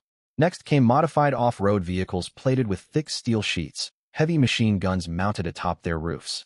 Then motorcycles, light assault vehicles, and all sorts of other transports Lin Mu could not name. Like an ant nest that had been broken open, vehicles poured out endlessly from the base of the mobile metropolis. Most of the chasing vehicles bore the same insignia, a fist encircled by a gear. That's the Iron Spine City Security Force. And bounty hunters, the ones who take bounties issued by cities out in the wilderness. Yong leaned out the window to stare backward, his voice shaking. The old man from the convoy told me mobile metropolis security forces rarely venture far beyond city borders. They usually post bounties instead, offer enough reward, and wilderness bounty hunters will swarm like sharks drawn to blood. Shurgan leaned down from the roof to add. So Iron Spine City isn't just hiring bounty hunters to hunt us down. They've sent their own security force out too? Chen Lu raised her voice. It appears so. Su Qingli stared at the dense convoy closing in behind them, her tone steady as ever. What have we done to earn such unbridled hostility? Chen Lu exclaimed helplessly. At that moment, a notification popped up on Chen Lu's panel. She had set an alert for sharp surges in livestream comments. She glanced down, and her expression darkened further. Everyone, check the stream. It's not just us. The 3rd-ranked and 8th-ranked teams are being chased as well. Linmu opened his panel and pulled up the livestream windows for the and listened to the Wind Crew and Phoenix Crew. The blurry long-distance footage showed 2 trains speeding across the wasteland, each pursued by a mobile metropolis striding forward on 8 massive legs. Hordes of pursuit vehicles poured out of both cities, the scene mirroring exactly what Family Crew faced. They must have tried to approach the mobile metropolises and gotten flagged as intruders from another world. Chen Lu bit her lower lip. We can't worry about the others right now. We have more than enough trouble of our own. Su Qingli looked forward again, watching the pursuit convoy draw ever nearer. The number of pursuers kept growing. Only 20 to 30 vehicles had emerged from Iron Spine City at first, but more kept converging from all directions. Some were bounty hunters rushing over from the wilderness. Others were scavenger convoys already in the vicinity who had joined the chase after seeing the city's bounty notice. The pursuit force now numbered more than 50 vehicles, spreading out in a long skirmish line across the wasteland to flank them on both sides. Several of the fastest modified off-road vehicles closed to within 200 meters. Chen Lu leaned against Lin Mu's shoulder to look back and saw a man stand up in the rear bed of a pickup truck. He hefted a large cylindrical launcher, aiming its muzzle straight at their vehicle. Rocket launcher. They have a rocket launcher. Chen Lu shouted. I see it. What do we do? Stop and fight, or keep running? Ming gripped the wheel tightly and roared. We can't stop. If we halt, the mobile metropolis behind us will catch up. You all saw what happened when it stepped earlier. If it stomps us, we're all dead. When Wantong rejected the idea immediately. We can't just sit here as living targets either. If that rocket hits us, everyone in this vehicle dies. Yong urged anxiously. The moment the words left his mouth, the rocket launcher on the pickup truck in the rear fired. A rocket trailed white smoke, arcing through the blood-fogged air straight toward the off-road vehicle. Incoming. Ming wrenched the steering wheel hard. The off-road vehicle swerved sharply into an S-curve across the sand. Shurgan nearly flew off the roof, clinging desperately to the luggage rack to stay aboard. Yong, in the passenger seat, crashed heavily against the car door with a dull thud. The 3 young women in the back were jostled together. Chen Lu's head nearly collided with Su Qingli's chin. Even so, the rocket did not miss. The guided projectile curved mid-air, continuing to home in on their vehicle. Damn it! It's guided. Sweat streamed down Ming's forehead. We won't have time to dodge. Yong cried out. On the roof, Shurgan instinctively spread his arms, ready to shield the vehicle with his own body. Right then, when Wantong leaned out the window, she raised her right hand, shaping her fingers like a pistol, pointing her index finger at the incoming rocket, and supported her right wrist with her left hand to steady her aim. Air shot. A compressed air bullet forged from 77 points of mental energy shot from her fingertips, tracing an invisible path through the blood mist and striking the rocket's warhead dead on. Boom. The rocket detonated mid-air less than 30 meters from the off-road vehicle. Shockwaves and shrapnel sprayed outward. Most fragments fell behind the speeding car, yet countless metal scraps clanged against its hull. A shard sliced across Shurgan's bald scalp as he lay on the roof, drawing blood, but he paid it no mind at all. That was incredible. Shurgan yelled from atop the vehicle. What skill is that? It's amazing. Excitement filled Shermeng's voice. Shiryong, in the passenger seat, turned to regard Wen Wantong with newfound respect. He had initially thought this gentlewoman was merely a graceful passenger who relied on others for protection. He had never imagined she possessed such devastating power. Are all the women on family crew this formidable? Shiryong asked sincerely. Thank you for the compliment. Wen Wantong replied calmly, as if she had just accomplished something trivial. Miss Wenhide's extraordinary strength. I'm truly impressed, Shermeng said as he drove. We can't afford to admire anything right now. They're catching up. Su Qingli's voice cut through the faint sense of relief that had settled inside the vehicle. The pickup truck that had launched the rocket had closed to within 50 meters amid the explosion. The man with the rocket launcher in the rear bed was reloading with practiced, experienced movements. Further in the distance, more pursuit vehicles moved to encircle them. 3 modified off-road vehicles on the left accelerated, attempting to cut them off ahead. 2 armored pickup trucks, fitted with heavy machine guns on the right, adjusted their firing positions. The main pursuit force directly behind them stretched endlessly, at least 30 vehicles strong. They planned to surround us. Shermeng saw their strategy in the rearview mirror, his tone turning grim. We cannot let them complete the encirclement. Once we're trapped, the mobile metropolis will arrive, and we'll have no way out. Shiryong gritted his teeth. But vehicles are blocking the path ahead. We can't fly away. Shurgan shouted from the roof. At that moment, Su Qingli stood up, stepped onto the seat, and pushed open the roof hatch. Shurgan stared up in confusion as she leaned halfway out. He had no idea what the celebrity intended to do. The next instant, Su Qingli pulled an iron sword out of her backpack. Part of the sword unveiled. Silvery light flowed from her palm into the blade, igniting the sword in an instant. Empowered by 57 points of mental energy, the sword radiated brilliant light, glowing like a small moon amid the blood mist. What's she about to do? Confusion was written all over Shurgan's bald head. Su Qingli offered no answer. She released her grip, and the sword slipped from her hand. It did not fall. It hovered suspended in mid-air, tip pointed upward, trembling slightly as it let out a clear, resonant hum. Then the blade turned horizontal, streaking forward as a silver stream of light toward the pickup truck carrying the rocket launcher. Shurgan's eyes nearly bulged out of his head. Whoa, a flying sword. It's a flying sword. Shurgan shouted in shock and excitement, his bald head glinting beneath the sunlight. Inside the vehicle, Shermeng and Shiryong both caught sight of the silver streak through the rearview mirror and side window. Shermeng nearly veered off course, while Shiryong twisted fully around, leaning over the seat back to track the flying sword. What in the world? A flying sword? Is that real? Shiryong's voice trembled. Of course it's real. Sister Su is a sword immortal. She can command swords through the air. Chun Lu grinned. A sword immortal? That's actually possible. Shiryong looked as though his entire worldview had been rewritten. You're seeing it with your own eyes. The sword is flying. Chun Lu gestured toward the silver light speeding outside, sounding proud. Shermeng opened his mouth to speak, yet no words came.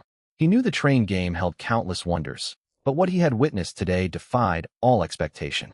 First Lin Mu slaying 2 blood beasts with 2 strikes. Then Lin Mu pushing the off-road vehicle to over 220 kilometers an hour. Next, Wen Wantong detonating a guided rocket with a compressed air shot. Now Su Qingli wielding a flying sword. Just what kind of extraordinary team was this? Shiryong shared the exact same thought. He finally understood why family crew ranked first among 200,000 trains across Sector 67. It was not luck, favoritism, or a system error. It was sheer, overwhelming superiority. In the rear bed of the pickup truck, the man with the rocket launcher had just slid a new tracking round into the tube. Before his finger could reach the trigger, the flying sword sliced past the side of his neck. He did not even have time to utter a sound before collapsing heavily onto the truck bed. Though the threat of the rocket launcher was eliminated, danger loomed close on the right flank. Machine gunners aboard the 2 armored pickup trucks finished adjusting their firing angles. The metallic clack of the gun bolt was audible even over the roar of engines. Shermeng saw everything in the rearview mirror and twisted the wheel violently. The off-road vehicle carved a sharp S-turn across the sand, tilting so far it nearly overturned. Yet heavy machine guns covered a wide field of fire. Evasive maneuvers alone could break free of their aim. At that moment, Lin Mu jumped out of the off-road vehicle just as he had before, charging straight toward the two armored pickup trucks. "Keep driving. Do not stop." His calm voice lingered in the air as he transformed into a fleeting blur. Under the Azura blessing, his agility stat of 248 reached its peak. Lin Mu moved faster than the swirling sand. Every footfall crunched a shallow crater into the wasteland soil. He hurtled forward like a projectile skimming the ground, heading directly for the two armored trucks. What is he doing? He's going to take on two armored vehicles alone. Sherming stared at Lin Mu's figure in the rearview mirror and shouted, "Brother Lin, those trucks have heavy machine guns." Shiyong leaned halfway out of the passenger window and yelled. Shirgan stood anxiously atop the roof, his bald head shining in the wind. The machine gunners on the pickup trucks spotted the figure closing in at an impossible speed. "Suicidal fool," one gunner snarled.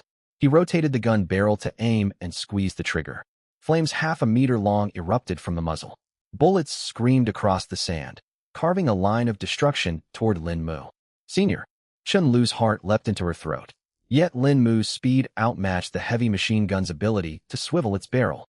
He made no attempt to dodge outright, merely constantly shifting his running angle. Bullets from the heavy machine gun chased after his afterimages, carving streaks across the sand, yet they never caught up to his actual body. Occasional stray rounds grazed his shoulders and arms, striking skin reinforced by Azura's blessing. They left nothing but faint red marks, failing even to break the surface. Lin Mu glanced down at the marks on his shoulder, faintly surprised. He knew his physique was formidable, but he had not expected the defensive power granted by 294 points of physique under Azura's blessing to reach such heights. Bullets from a large-caliber heavy machine gun struck his frame and only left red indentations, unable to pierce his skin. "This makes things easier," Lin Mu muttered quietly. He then raised his right hand. Air cannon. Air compressed to its absolute limit erupted from his palm. The shockwave acted like an invisible heavy artillery shell, slamming violently into the armored pickup truck. The entire vehicle was hurled through the air, spinning multiple times. The gunner and driver aboard were thrown clear, tumbling dozens of meters across the sand before coming to a halt. The pickup crashed back to the ground and bounced once, its steel hull warping and deforming upon impact. Hostile armed personnel eliminated. EXP plus 20 unsettled. Hostile armed personnel eliminated. EXP plus 20 unsettled. 2 notifications popped up consecutively on his status panel. Yet Lin Mu did not spare them a glance. He had already charged toward the next armored pickup. The heavy machine gunner aboard stared in stunned silence as his companion's vehicle was tossed aside. His finger remained pressed to the trigger, the muzzle still spitting fire, yet every shot flew wide of its mark. Lin Mu stepped forward, clenched his fist, and drove it straight into the pickup's front hood. Two forces collided. The instant impact landed 278 points of strength, amplified by the truck's own forward momentum. A shrill screech of twisting metal echoed across the wasteland. The pickup's front hood crumpled inward as if struck by a giant sledgehammer. The radiator burst, billowing clouds of white steam. The entire front bumper and grille were crushed deep into the engine compartment. The rear of the vehicle lifted off the ground from inertia before slamming back down. Inside the crumpled driver's cabin, dark red blood dripped through gaps in the mangled metal onto the sand. Lin Mu pulled back his fist and inspected it. Apart from rust and engine oil smearing his knuckles, his skin remained completely intact, not a single scrape to be seen. "Now that my physique has reached this level, my fists work better than blades," Lin Mu said to himself. This was the clearest lesson he learned from the ongoing battle. In the past, whenever he wielded a machete, the blade could not withstand his strength and would shatter after only a few strikes. His fists, however, would never break. His bones and muscles, bolstered by 294 points of physique, were tougher than any weapon he currently possessed. Lin Mu grabbed the heavy machine gun mounted on the truck, stuffing it and 2 unspent ammunition crates into his storage backpack. He then rushed toward the remaining pursuit vehicles. His figure weaved between the chasing convoy. Every pause preceded another vehicle flipped over or wrecked. The thunderous blasts of air cannon and the crash of colliding metal reverberated continuously across the wasteland. A modified off-road vehicle attempted to flank him from the left. Lin Mu kicked its door hard. The entire panel, along with its welded steel plating, caved inward, sending the car sliding sideways more than 10 meters before it halted. Another motorcycle accelerated to rush past. Lin Mu seized its handlebars, lifted rider and bike together, and smashed them against a nearby pickup. The two vehicles collided, erupting in a shower of sparks. Meanwhile, Su Qingli and Wen Wantong lent support to the fight, while Chun Lu directed their efforts. Sister Su, the vehicle on the right, Chun Lu shouted, pointing toward the flank. Taking advantage of Lin Mu being occupied by other targets, an armored pickup accelerated toward their off-road vehicle from the right wing. A light machine gun sat mounted on its roof, and the gunner was already adjusting his firing angle. I see it, Su Qingli replied calmly. She waved her hand, and the iron sword hovering in midair streaked forward as a silver-white beam toward the pickup on the right. The sword's edge sliced cleanly through the machine gun barrel and the gunner's shoulder in one strike. The gunner screamed and collapsed into the rear cargo bed. Out of control, the pickup traced a crooked arc across the sand before tipping onto its side. Excellent shot. Shurgan watched clearly from the vehicle roof and yelled, slamming his palm against the top of the car. More hostiles coming from the left. Shuyong leaned out from the passenger seat and called out. When Wantong lifted her right hand, aiming her index finger at the incoming motorcycle on the left. Her left wrist steadied her aim. Air gun. A compressed air projectile shot forth, striking the motorcycle's front wheel dead center. The front tire burst instantly at high speed. Rider and vehicle flipped end over end, rolling across the sand for more than a dozen rotations before stopping. Teacher Wen, your marksmanship is incredible. Chun Lu's eyes lit up with admiration. Merely a moving target. Far simpler than launching rocket rounds. When Wantong lowered her hand, speaking with composure, Lin Mu fought at the vanguard, while Su Qingli and Wen Wantong mopped up any threats he missed. Before long, more than 10 pursuit vehicles lay destroyed. The remaining hostiles finally realized their opponent was no ordinary bounty target. They spun their vehicles around and fled without hesitation. Bullets could not pierce his skin. He could flip armored trucks and crush front hoods with a single punch. Coupled with that flying sword darting through the air, this was not the kind of foe bounty hunters expected to face. To continue fighting meant certain death. They're running already? I wanted to watch a bit longer. Chun Lu leaned out the window, sounding disappointed. What more do you hope to see? Lin Mu tearing apart the entire convoy. Su Qingli recalled her flying sword, which settled back into her grasp. I just wanted to watch Senior Lin show off a little more. Chun Lu said matter-of-factly. Lin Mu dealt with the last few resisting vehicles and sprinted after the off-road vehicle. He quickly caught up to the speeding car and vaulted into the back seat. Senior, the way you crushed that truck hood with one punch was amazing. Even cooler than when you pushed that vehicle last time. Chun Lu moved beside him, excitement evident in her voice. Easy now, you're covered in sand. Lin Mu smiled and gently steadied her. A little sand doesn't matter. It's sand from such an awesome fight. Chun Lu paid no heed to the dust all around them. Brother Lin, you were unbelievable. Shi Ming gripped the steering wheel tightly, his excitement making the wheel shake beneath his hands. One punch crumpling an armored truck. An armored vehicle. Steel plating thicker than my own fists. Shi Yong twisted around, gesturing wildly with his muscular arms. Brother Lin, would you take on an apprentice? I, Shurgan, want to follow you from now on. Shurgan poked his head down from the roof. A graze from shrapnel left a thin cut across his bald scalp, yet it could not mask the elation on his face. Clean that wound on your head first. Lin Mu pulled a roll of bandages from his backpack and tossed it to him. This tiny injury is nothing. Witnessing Brother Lin fight makes every drop of blood worth it. Shurgan caught the bandages obediently, yet kept talking enthusiastically. Can the three of you tone down the praise? Lin Mu shook his head helplessly. It's not exaggerated at all.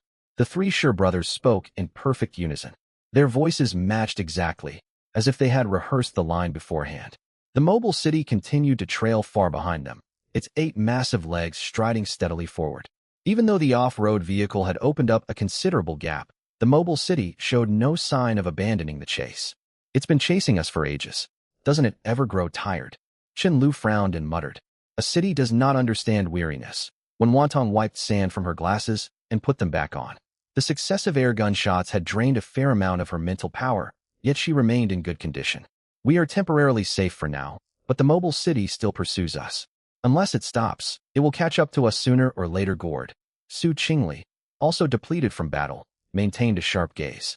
Let's widen the distance first. Shermeng, head toward that rocky terrain ahead. Those massive legs of the mobile city will struggle to navigate such ground. Lin Mu tapped the back of Shermeng's seat. Got it. Leave it to me, Brother Lin. Ming slammed on the accelerator, steering the off-road vehicle toward the terrain Lin Mu indicated. Before they could reach the field of weathered rock pillars, Shurgan shouted again from the roof. "Whoa! Everyone look behind us. Hurry!" Shock rang louder in his voice than it had previously, putting everyone instantly on edge. Chen-Lu leaned forward and peered out the rear window.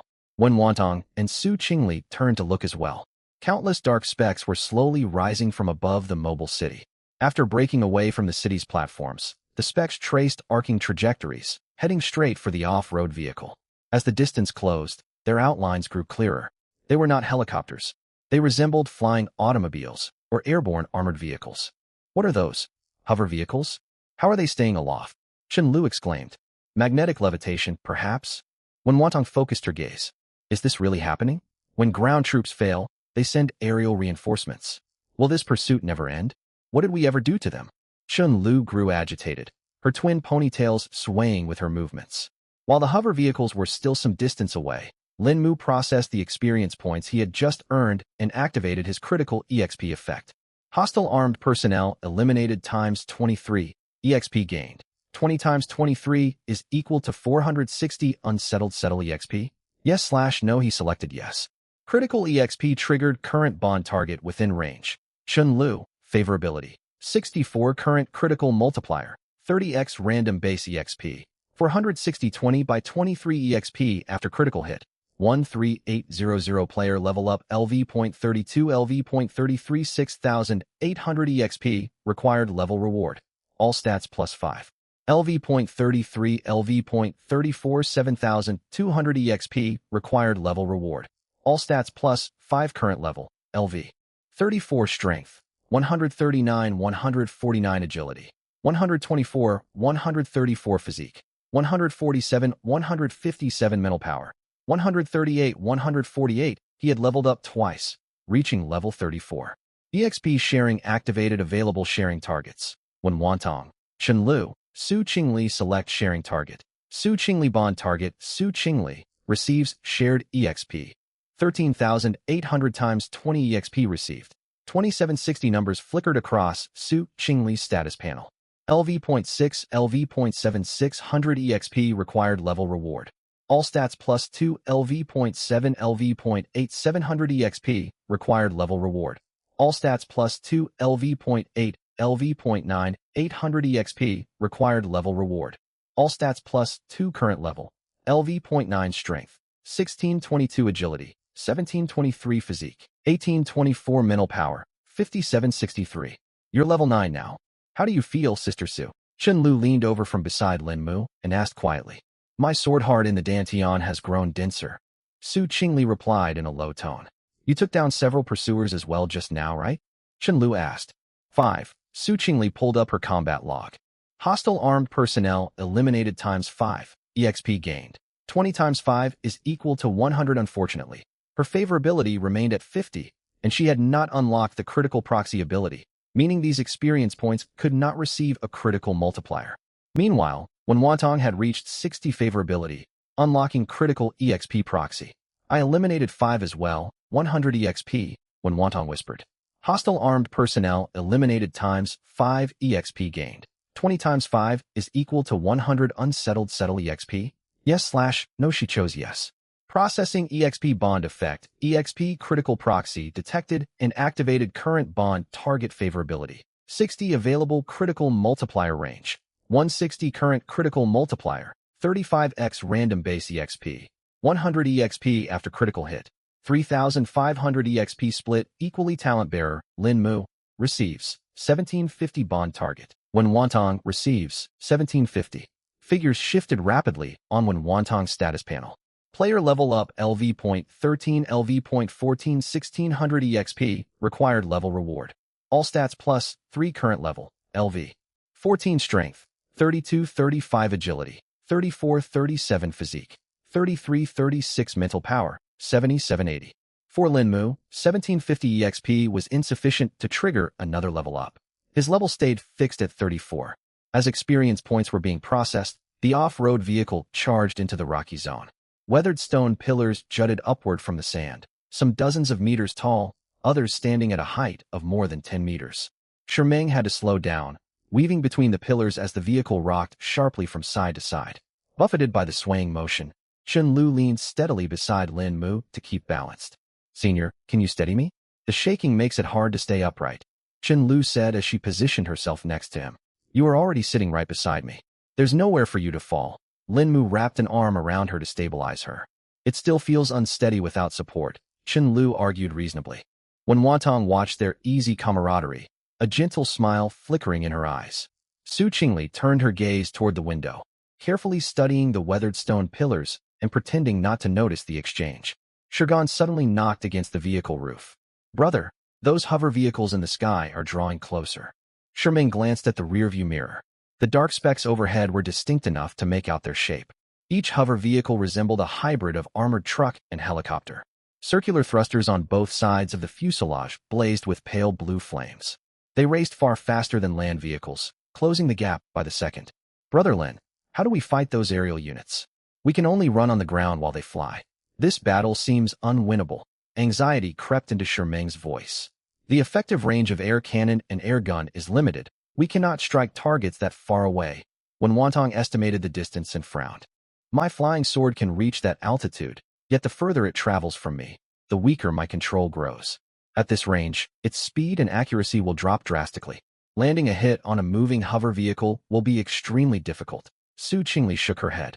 "Then Senior has to leap up and engage them directly," Chen Lu suddenly proposed. With over 100 points in agility, his maximum jumping height is considerable. If he activates Azura's blessing, the explosive power of over 200 agility might let him reach an unexpected altitude. When Wantong analyzed the idea seriously, the main problem is finding leverage once airborne. Once he jumps, there will be no surface to push off from, leaving him an easy target. Su Qingli pointed out the critical flaw. "Sister Su is right. That is indeed a big hurdle." Chen Lu frowned. Chen Lu scanned the rocky terrain. Her gaze halted on an exceptionally tall stone pillar nearby. "Senior, look at those rock formations. Could you lift one and hurl it at them? With your strength, you could throw a massive stone a long way, couldn't you?" Chen Lu gestured toward the weathered pillars. Lin Mu followed her line of sight and carefully judged the size and weight of the pillars. The 10-meter-tall pillars measured over a meter across at their thickest points, each weighing multiple tons at minimum. Still, with Azura's blessing active and nearly 300 points of strength, lifting one might be possible. The unknown variables were whether he could throw it high enough to hit the hover vehicles, and if he could aim accurately. "It's worth a try," Lin Mu finally said. "See? I knew my plan was solid." Chen Lu brightened with pride. As the group discussed their strategy, Shurgan shouted from the roof once more. "Wait! Look forward! Everyone look ahead!" His shock this time surpassed even the moment they spotted the hover vehicles. "Shurgan, can you stop startling everyone like that? You're giving your brother heart palpitations," Sherming complained. Yet when the off-road vehicle crested a gentle slope, his expression transformed completely. At the same instant, everyone inside the car fell silent with shock. A city lay dormant in the distance ahead. It was not the iron-spined city far along the horizon, chasing them on 8 massive mechanical legs. This was a dead mobile city, abandoned long ago. 8 colossal mechanical limbs lay limp across the earth. Hydraulic joints had rusted solid, and large swathes of metal armor peeled away to reveal rusted structural frameworks beneath. The main city buildings tilted crookedly atop the platform supported by the legs. Many structures had collapsed entirely, leaving twisted steel girders protruding skyward like bleached bones. The entire edifice resembled a giant steel corpse, discarded within this wasteland for untold decades. Thin blood mist drifted between the city ruins, staining broken metal surfaces a faint crimson. The sight was simultaneously magnificent and eerie. A decommissioned mobile city, tinged when Wantong's voice. How could such a massive city be abandoned? Shuyang's jaw hung open. Judging by the rust covering those mechanical legs, it has lain dormant for at least several decades. Sherming examined the giant metal behemoth carefully. On the outskirts of the abandoned metropolis lay a dense sprawl of tents and crudely built shacks. This was the scavenger's camp. Viewed from above, it resembled a patchwork of mottled colors clinging tightly to the carcass of the steel behemoth. Lin Mu's gaze, however, drifted toward the crisscrossing steel structures within the city. The derelict mobile metropolis formed a steel jungle. Stilted walkways stretched between towering buildings, interwoven with fractured pipelines and half-collapsed steel frames. These structures served as obstacles for off-road vehicles on the ground, yet they posed an even deadlier threat to aerial targets. No matter how agile hovercraft might be, navigating such a tightly packed steel maze was all but impossible. Charge inside. Lin Mu made his split-second decision. Charge straight into that abandoned city. Ming confirmed. That's right. There are too many hovercraft overhead. Out in the open, we can only take hits passively. Once we enter the steel jungle, their mobility advantage vanishes. This will be our battlefield. Lin Mu's tone was resolute. Got it. If Brother Lin says charge, we charge. Ming slammed his foot down on the accelerator. The off-road vehicle roared toward the abandoned metropolis. A crude checkpoint ringed the perimeter of the scavenger camp, barricaded with discarded tires and metal drums. Several sentries armed with shotguns stood guard beside them. One sentry spotted the off-road vehicle hurtling toward them at an incredible speed and quickly raised his shotgun. Halt!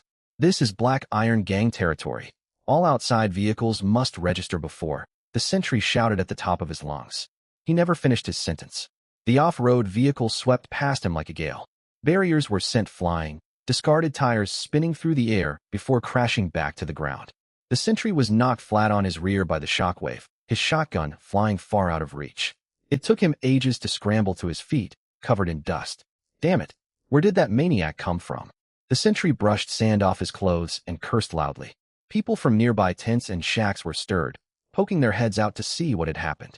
Some shouted angry threats, while others sprinted toward their modified off-road vehicles parked nearby, clearly intent on chasing down the intruders to teach them a lesson. Who do they think they are, acting so recklessly? They dared to storm the Black Iron Gang's camp. Are they tired of living? After them. Don't let them get away. Several hot-tempered scavengers jumped into their vehicles and revved their engines. Yet the moment their engines roared to life, a low hum echoed down from the sky. Everyone instinctively looked upward. Hovercraft appeared on the horizon. More than a dozen hover-armored vehicles formed a combat formation, skimming low over the camp. Pale blue flames erupted from their thrusters, leaving brilliant streaks cutting through the crimson mist. They flew so low they barely cleared the tallest shacks in the camp. The turbulence they kicked up sent several tents tumbling over. What are those? Hover-armored vehicles. The mobile metropolis's hover-armored vehicles. The insignia of Ironspine City. Those markings on the hulls belong to Ironspine City. Ironspine City never sends troops beyond its walls. Why are so many hover-armored vehicles chasing someone out here? That off-road vehicle that crashed through the checkpoint. They're pursuing it. Who on earth are the people in that car to draw such a large deployment from Ironspine City? Who cares who they are? Hide quickly. Ironspine City's security squad is not to be trifled with. The scavengers exchanged uneasy glances. Those who had been furious enough to give chase silently cut their engines. Still going after them, one man whispered. Are you crazy? You want to pick a fight with regular troops from a mobile metropolis? Get under cover fast. Don't get mistaken for accomplices. The bustling camp fell silent in an instant. Everyone retreated into their shacks, peering through cracks in doors and windows at the fleet of hovercraft overhead. They were scavengers, not reckless outlaws. Crossing swords with regular forces from a mobile metropolis was a death sentence. By this time, the off-road vehicle had raced all the way through the camp and plunged deep into the abandoned metropolis. Wheels crunched across rust-stained metal streets. Towering structures cast massive shadows amid the crimson mist. Though abandoned for years, the city's structural framework remained relatively intact. Dense clusters of towering steel buildings crowded together, narrow streets winding between them. Overhead, interlaced pipelines and overpasses wove the entire city into an immense steel jungle. Light dimmed into fragmented patches. The crimson mist drifted through narrow alleyways, coating everything in an eerie dark red hue. The off-road vehicle had to slow down. Ming gripped the steering wheel tightly, navigating streets littered with rubble and wrecked vehicles. Brother Lin, where to now? Ming asked. Lin Mu glanced upward at the tangled network of overpasses and pipelines, then looked back at the approaching hovercraft. The hover vehicles had reached the edge of the abandoned metropolis, yet they hesitated to charge inside.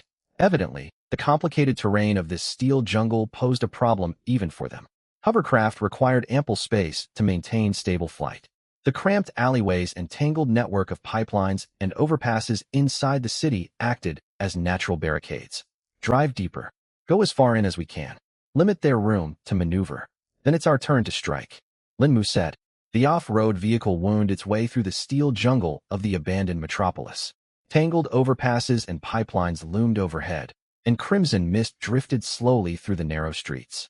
Ming clung firmly to the steering wheel, swerving left and right past rubble and wrecked cars. Shurgan, perched on the roof, constantly called out warnings about the road ahead. Side road to the left. Shurgan shouted, thumping the roof. I see it, I see it. Shermang yelled back. He twisted the wheel sharply. The off-road vehicle pulled off a neat drift, skimming the wreck of an abandoned truck and turning onto the side passage. Inertia sent Chen Lu swaying against Lin Mu. She pointed excitedly toward a half-collapsed high-rise ahead. Senior, look at that building. There's a huge hole in its midsection. Can we lure the hovercraft toward it? Chen Lu called out. Lin Mu followed her pointing finger. Sure enough, a massive breach gaped in the middle floors of the high-rise, as if something enormous had smashed through it. Twisted steel beams jutted outward around the opening, wide enough for a hovercraft to fly straight through. Great idea. Shermang, drive beneath that building. Lin Mu nodded. You got it. Shermang pressed the accelerator to the floor, and the off-road vehicle roared toward the high-rise.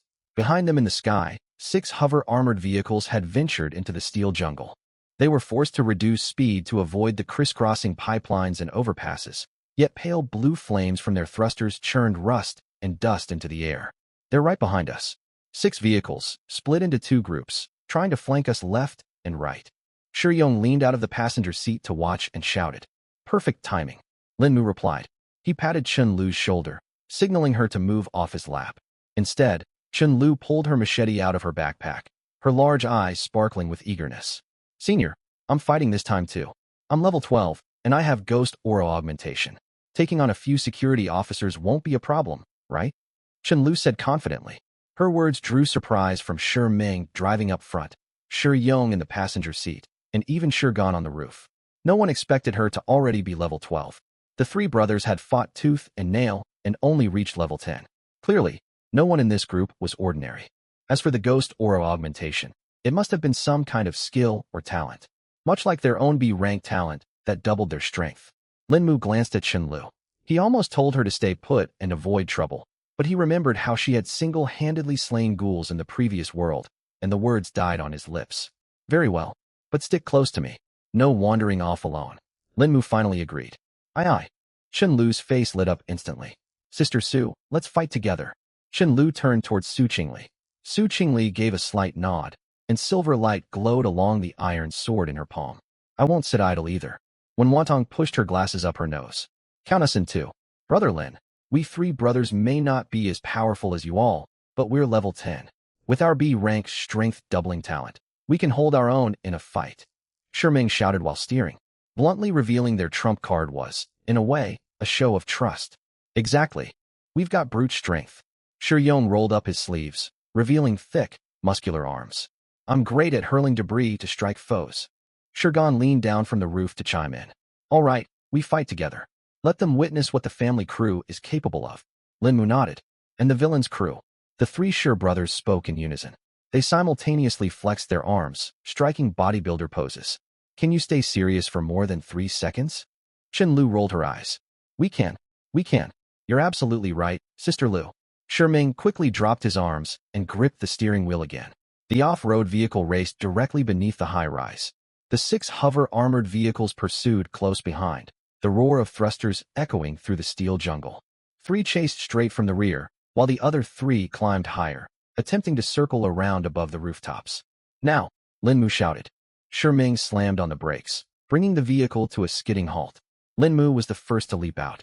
At that exact moment, the lead hovercraft flew directly in front of the breach, preparing to pass through. Lin Mu activated a Jura blessing, pouring all 298 points of strength into his right arm. He pulled an iron axe from his backpack and hurled it hard at a rusted overpass beam overhead. The axe broke the sound barrier the moment it left his grip, releasing a sharp sonic boom. It struck cleanly through the steel frame connecting the overpass beam to the building. The entire beam plummeted with a shrill shriek of twisting metal, crashing squarely onto the hovercraft's roof. The hovercraft's thrusters fired frantically to stabilize itself, yet the combined weight and momentum of the falling beam were overwhelming. The vehicle was driven forcefully into the building's breach. The hull slammed violently against twisted steel girders, sending sparks flying. A deafening explosion followed, and a fireball billowed out of the opening.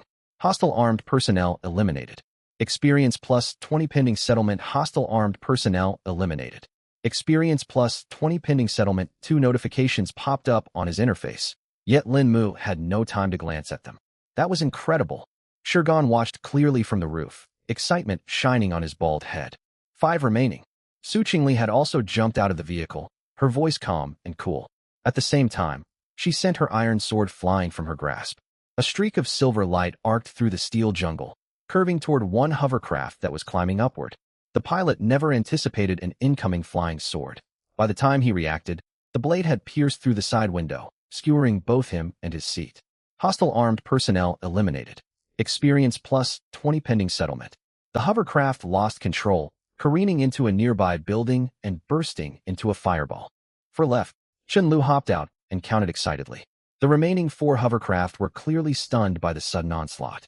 They scattered, some climbing higher, others diving low, seeking cover amid the tangled steel structures.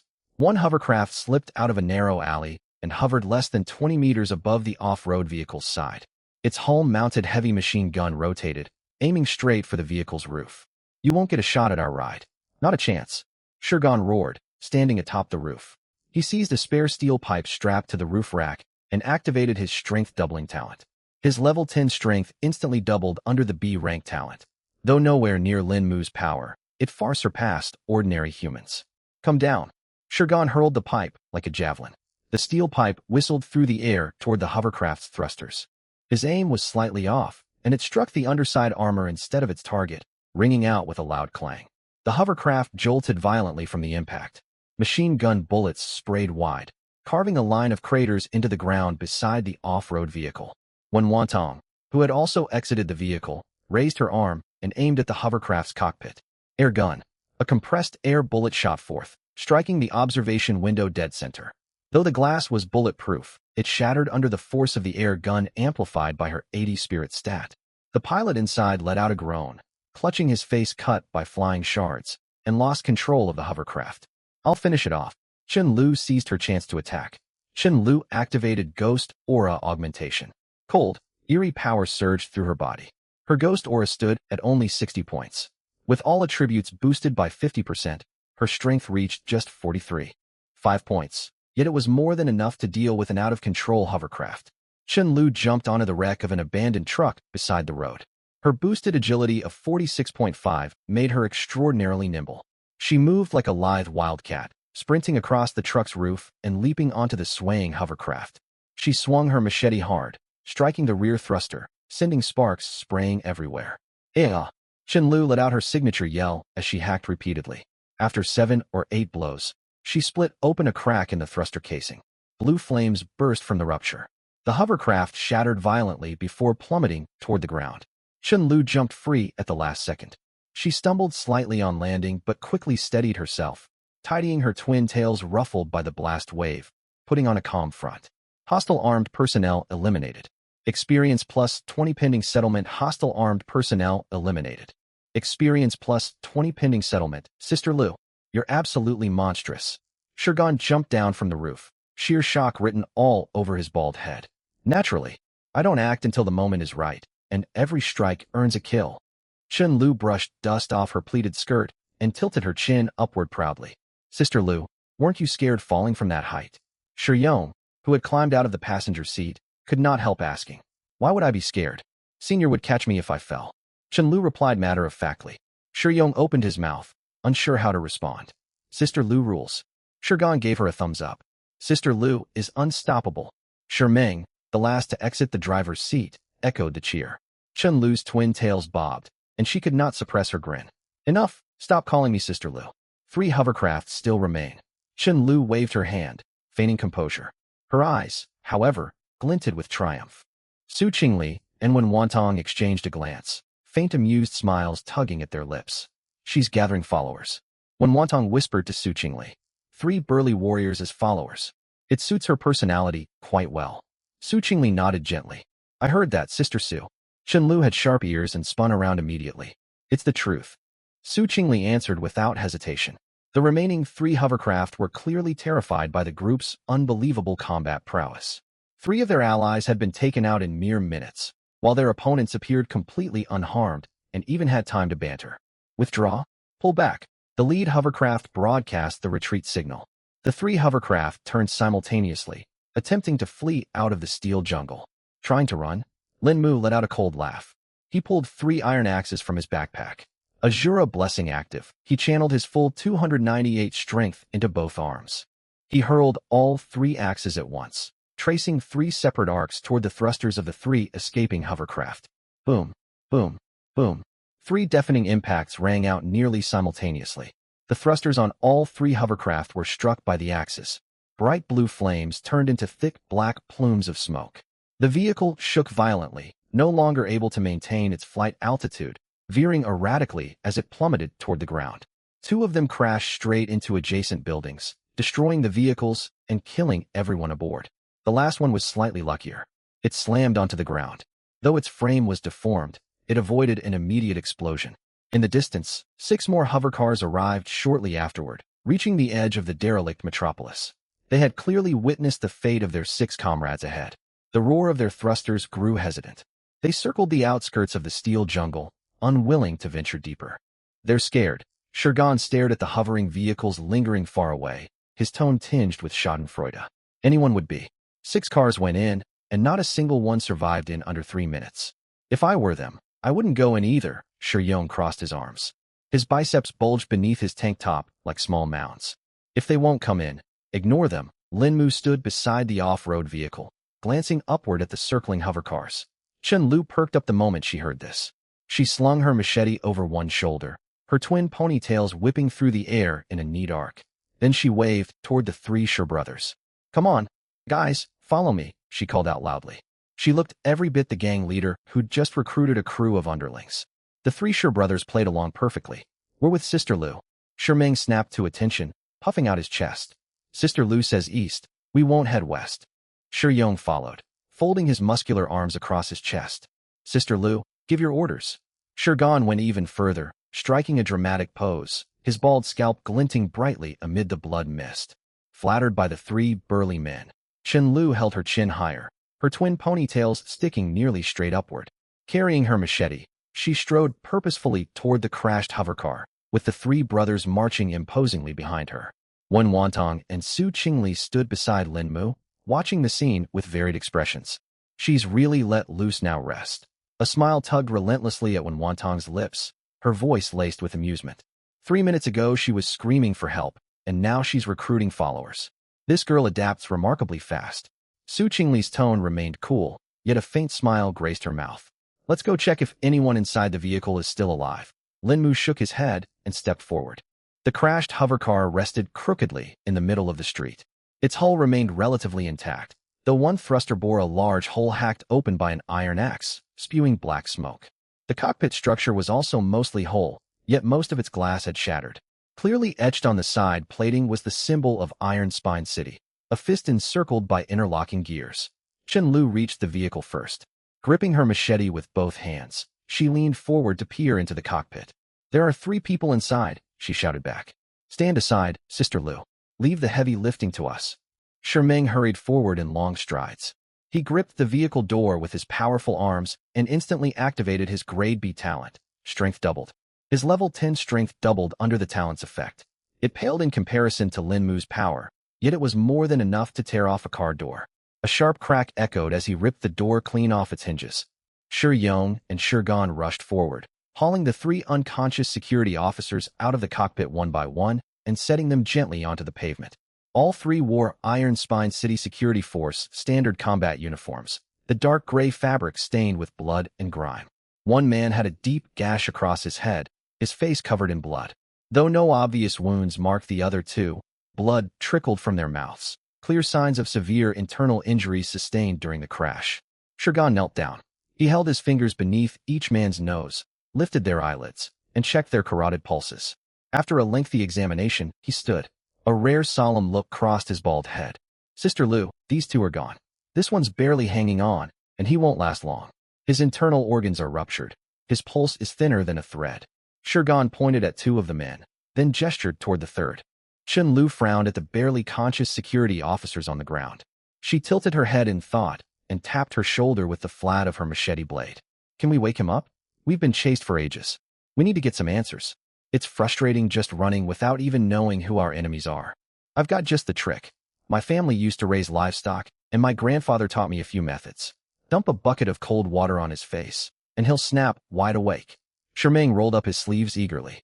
Brother, Grandpa's tricks were for animals. Isn't this a bit wrong to use on a person? Shiyong scratched the back of his head, looking troubled. Then what do you suggest? Sherming demanded. I think we can press the Rinzhong acupoint. I heard it works wonders for unconsciousness. Pressing Rinzhong helps with heat stroke. His insides are shattered, it won't do anything. What about pinching the soles of his feet? They're packed with acupoints. Have you ever pinched someone's soul? It's enough to rouse even livestock. Chen-Lu listened to the brothers bickering over all kinds of odd methods. She shifted her machete from her left shoulder to her right, then back again. Finally, she could take it no longer. Enough, enough. What ridiculous ideas are these? Dousing him like livestock, pinching foot soles. Can you come up with anything more absurd? She slammed the machete's tip against the ground, her ponytails swaying sharply. Sister Lu, what if we slap him? That's always how it works in shows. Shirgan cautiously raised a hand to propose. Chen-Lu opened her mouth, momentarily lost for words. Just then, Su Qingli stepped forward, the hem of her traditional robe brushing lightly across the rust-covered pavement. Let me try. Her voice remained calm, as ever. Su Jie, you have a way? Chen-Lu's eyes lit up, quickly stepping aside. Su Qingli knelt beside the dying security officer. She made no attempt to press acupoints or strike him. She merely extended her slender index finger and gently touched his forehead. The silvery sword heart settled in her dantian, trembled faintly. A wisp of razor-thin sword chi seeped from her fingertip and entered the man's consciousness. Her illuminated sword heart art could not only wield blades to harm foes, but also use sword intent to stir the spirit. The security officer's body jolted violently. An unnatural flush spread across his ashen face. His eyelids twitched wildly before slowly lifting. His bloodshot eyes held unfocused pupils, yet a faint glimmer of awareness lingered. Sister Lu, he's awake, Shirgan exclaimed excitedly. The security officer's unfocused gaze swept over Shirgan's face, then the rest of the group, finally settling on Lin Mu, standing a short distance away. Then he laughed. It was a laugh filled with despair and mockery, frothy blood spilling from his lips as he chuckled. Ask whatever you want. You won't escape in the end. You demons from beyond this world. He spoke in a jeering tone. He clearly understood why they had roused him. Chen-Lu's prepared list of questions died on her tongue. The labeled demons stung. How did you discover we are outsiders from another world? Su Qingli asked evenly. She ignored his taunts, focused solely on gaining the information she sought. Because you carry city hearts, the officer replied. City hearts? What are those? Su Qingli pressed. A city heart is both the core and the mind of a mobile city. Only by gathering enough city hearts to form a matrix and activating it can a functional mobile city truly be established. Is this what a city heart looks like? Lin Mu thought for a moment and pulled the quest crystal out of his pocket. Yes, that is a city heart. The officer's pupils narrowed slightly at the sight of the crystal, yet he nodded in confirmation. If anyone holding a city heart counts as an outside invader, can native inhabitants not carry them? Chen-Lu asked in confusion. It is different. A unique resonant frequency exists between city hearts and outsiders. Only those from beyond this world generate it. Even if locals hold a city heart, they cannot trigger the signal. Mobile cities detect this frequency and automatically activate their purge protocols. The officer shook his head, his voice growing weaker. So we were detected the second we approached the mobile city. Chen-Lu realized. Precisely. You may not sense it yourselves, but to the mobile city's detection systems, you are torches burning bright in the dark, impossible to overlook. The officer sneered. Chen-Lu fell silent. The whole situation struck her as absurd. Their objective in this elimination round was to seize quest crystals. The longer they held them, the higher their rankings. Yet those very quest crystals were city hearts. That meant whoever collected the most crystals would draw the fiercest pursuit from the world's native factions. She still did not fully understand why the locals hated outsiders so deeply. Why do you hate outsiders from other worlds so fiercely? Su Qingli voiced the question directly. Because our world was once selected by the train game too. The officer's answer stunned everyone. You were chosen as well?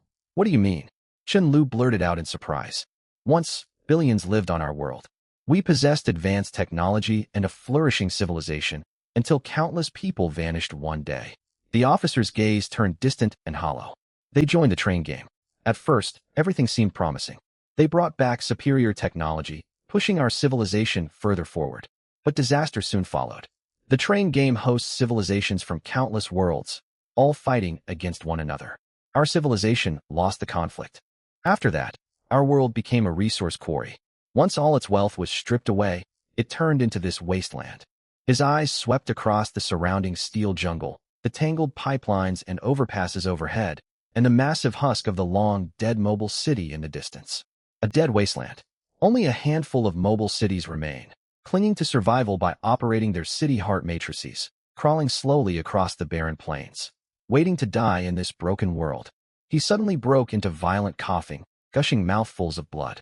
Su Qingli's sword intent could only grant him a temporary reprieve, and that effect was now fading. I curse you.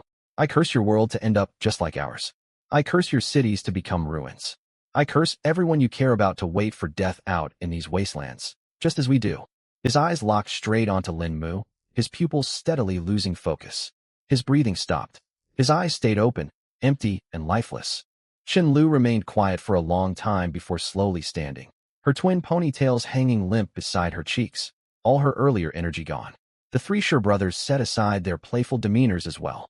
Shimeng picked up a steel plate and gently laid it over the three bodies. Shi Yong lowered his head, lost in thought. Shirgan brushed the half-dried blood from his bald scalp, unusually quiet. Su Qingli pulled her finger away and rose to her feet, her robe sweeping the rust-strewn ground once more. She stared at the corpses, a flicker of complex emotion in her eyes. When Wantong let out a soft sigh, adjusted her glasses, and said nothing, Chen Lu was the first to break the silence. Her voice was quieter than usual, though she strove to sound less heavy. Our world will never end up like this. She lifted her head to look at Lin Mu, her large eyes stripped of their usual mischief, filled with sincere resolve. Lin Mu clapped his hands to draw everyone's attention, pulling them back from the heavy mood hanging over the group. Wars between civilizations are far too grand for us to consider right now. That is not our concern. Our priority is surviving this elimination round and earning entry to the 100 Regions tournament. We can tackle bigger questions once we grow strong enough. His gaze swept over every member of the party. Lin Mu is right. We barely hold control over our own fates as it stands. Worrying about the survival of entire civilizations is getting ahead of ourselves. We need to resolve the immediate crisis first. Everything else can wait. When Wantong recovered first, her gaze regaining its usual composure. He speaks the truth.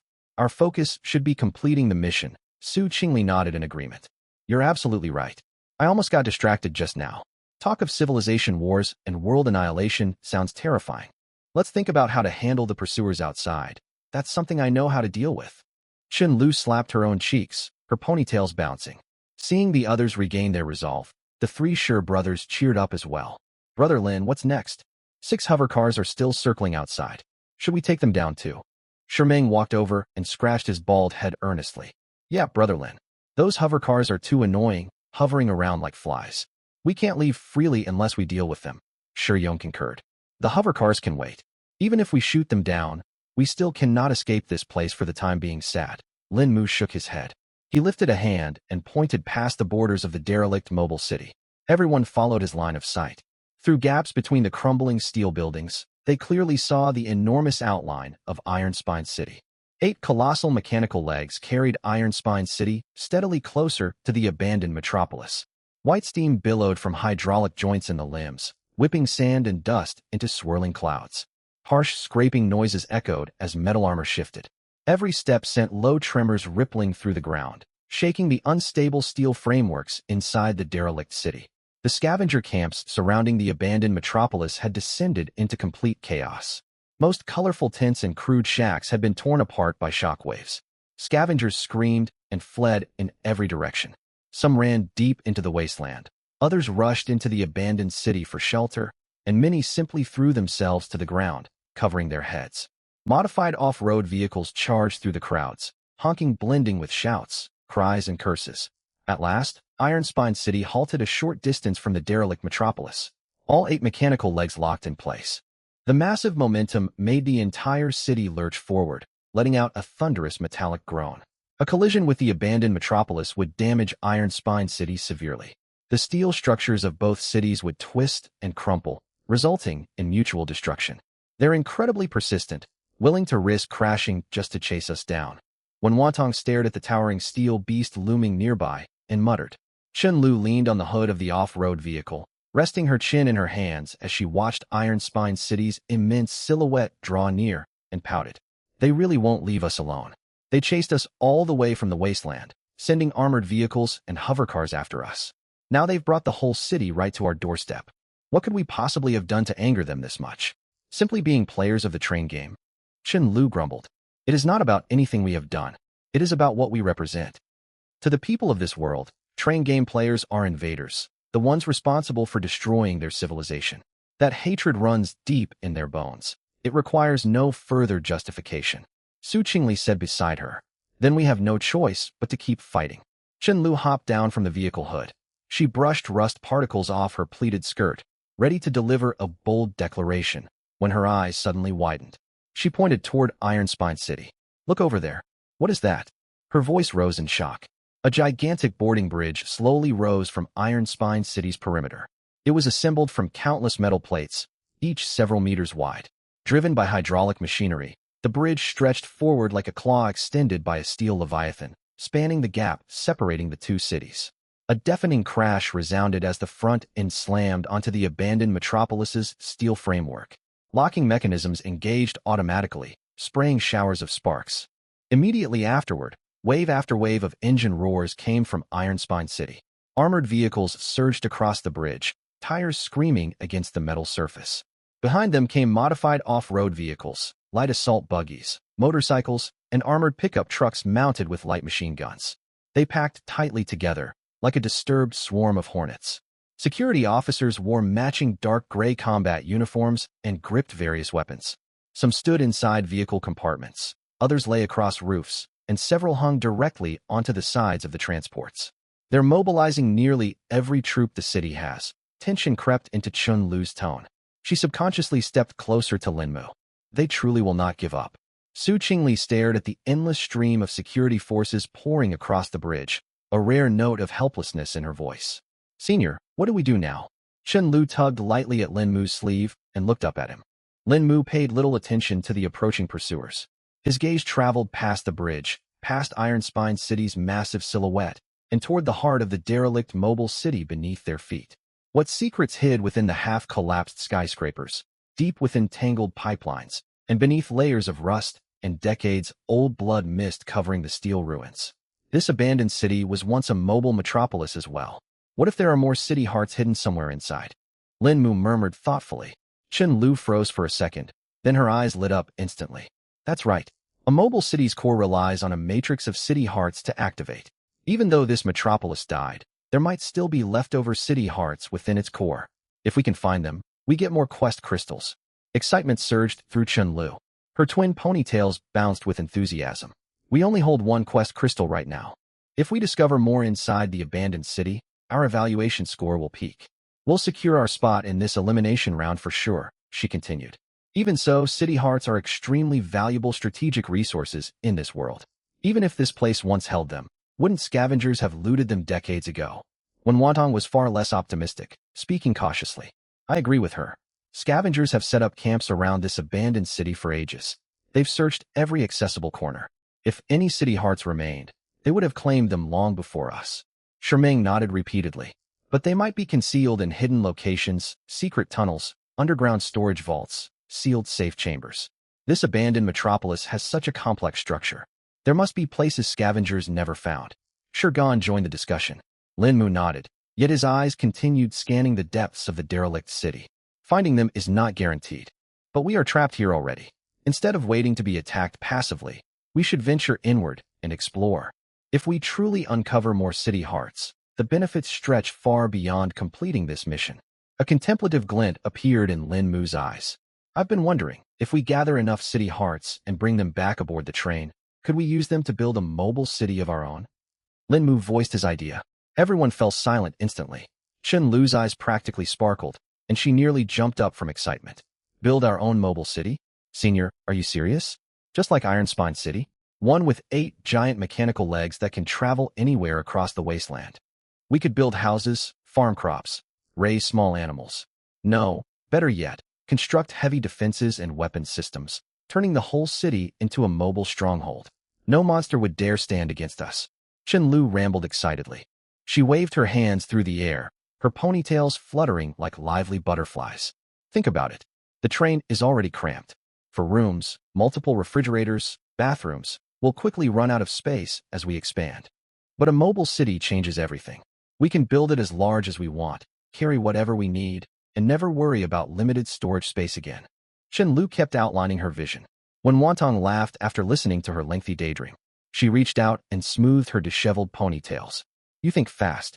Lin Mu barely mentioned the idea, and you've already fully planned out the city. Still, this is all pure speculation. We don't even know if we can find any city hearts at all.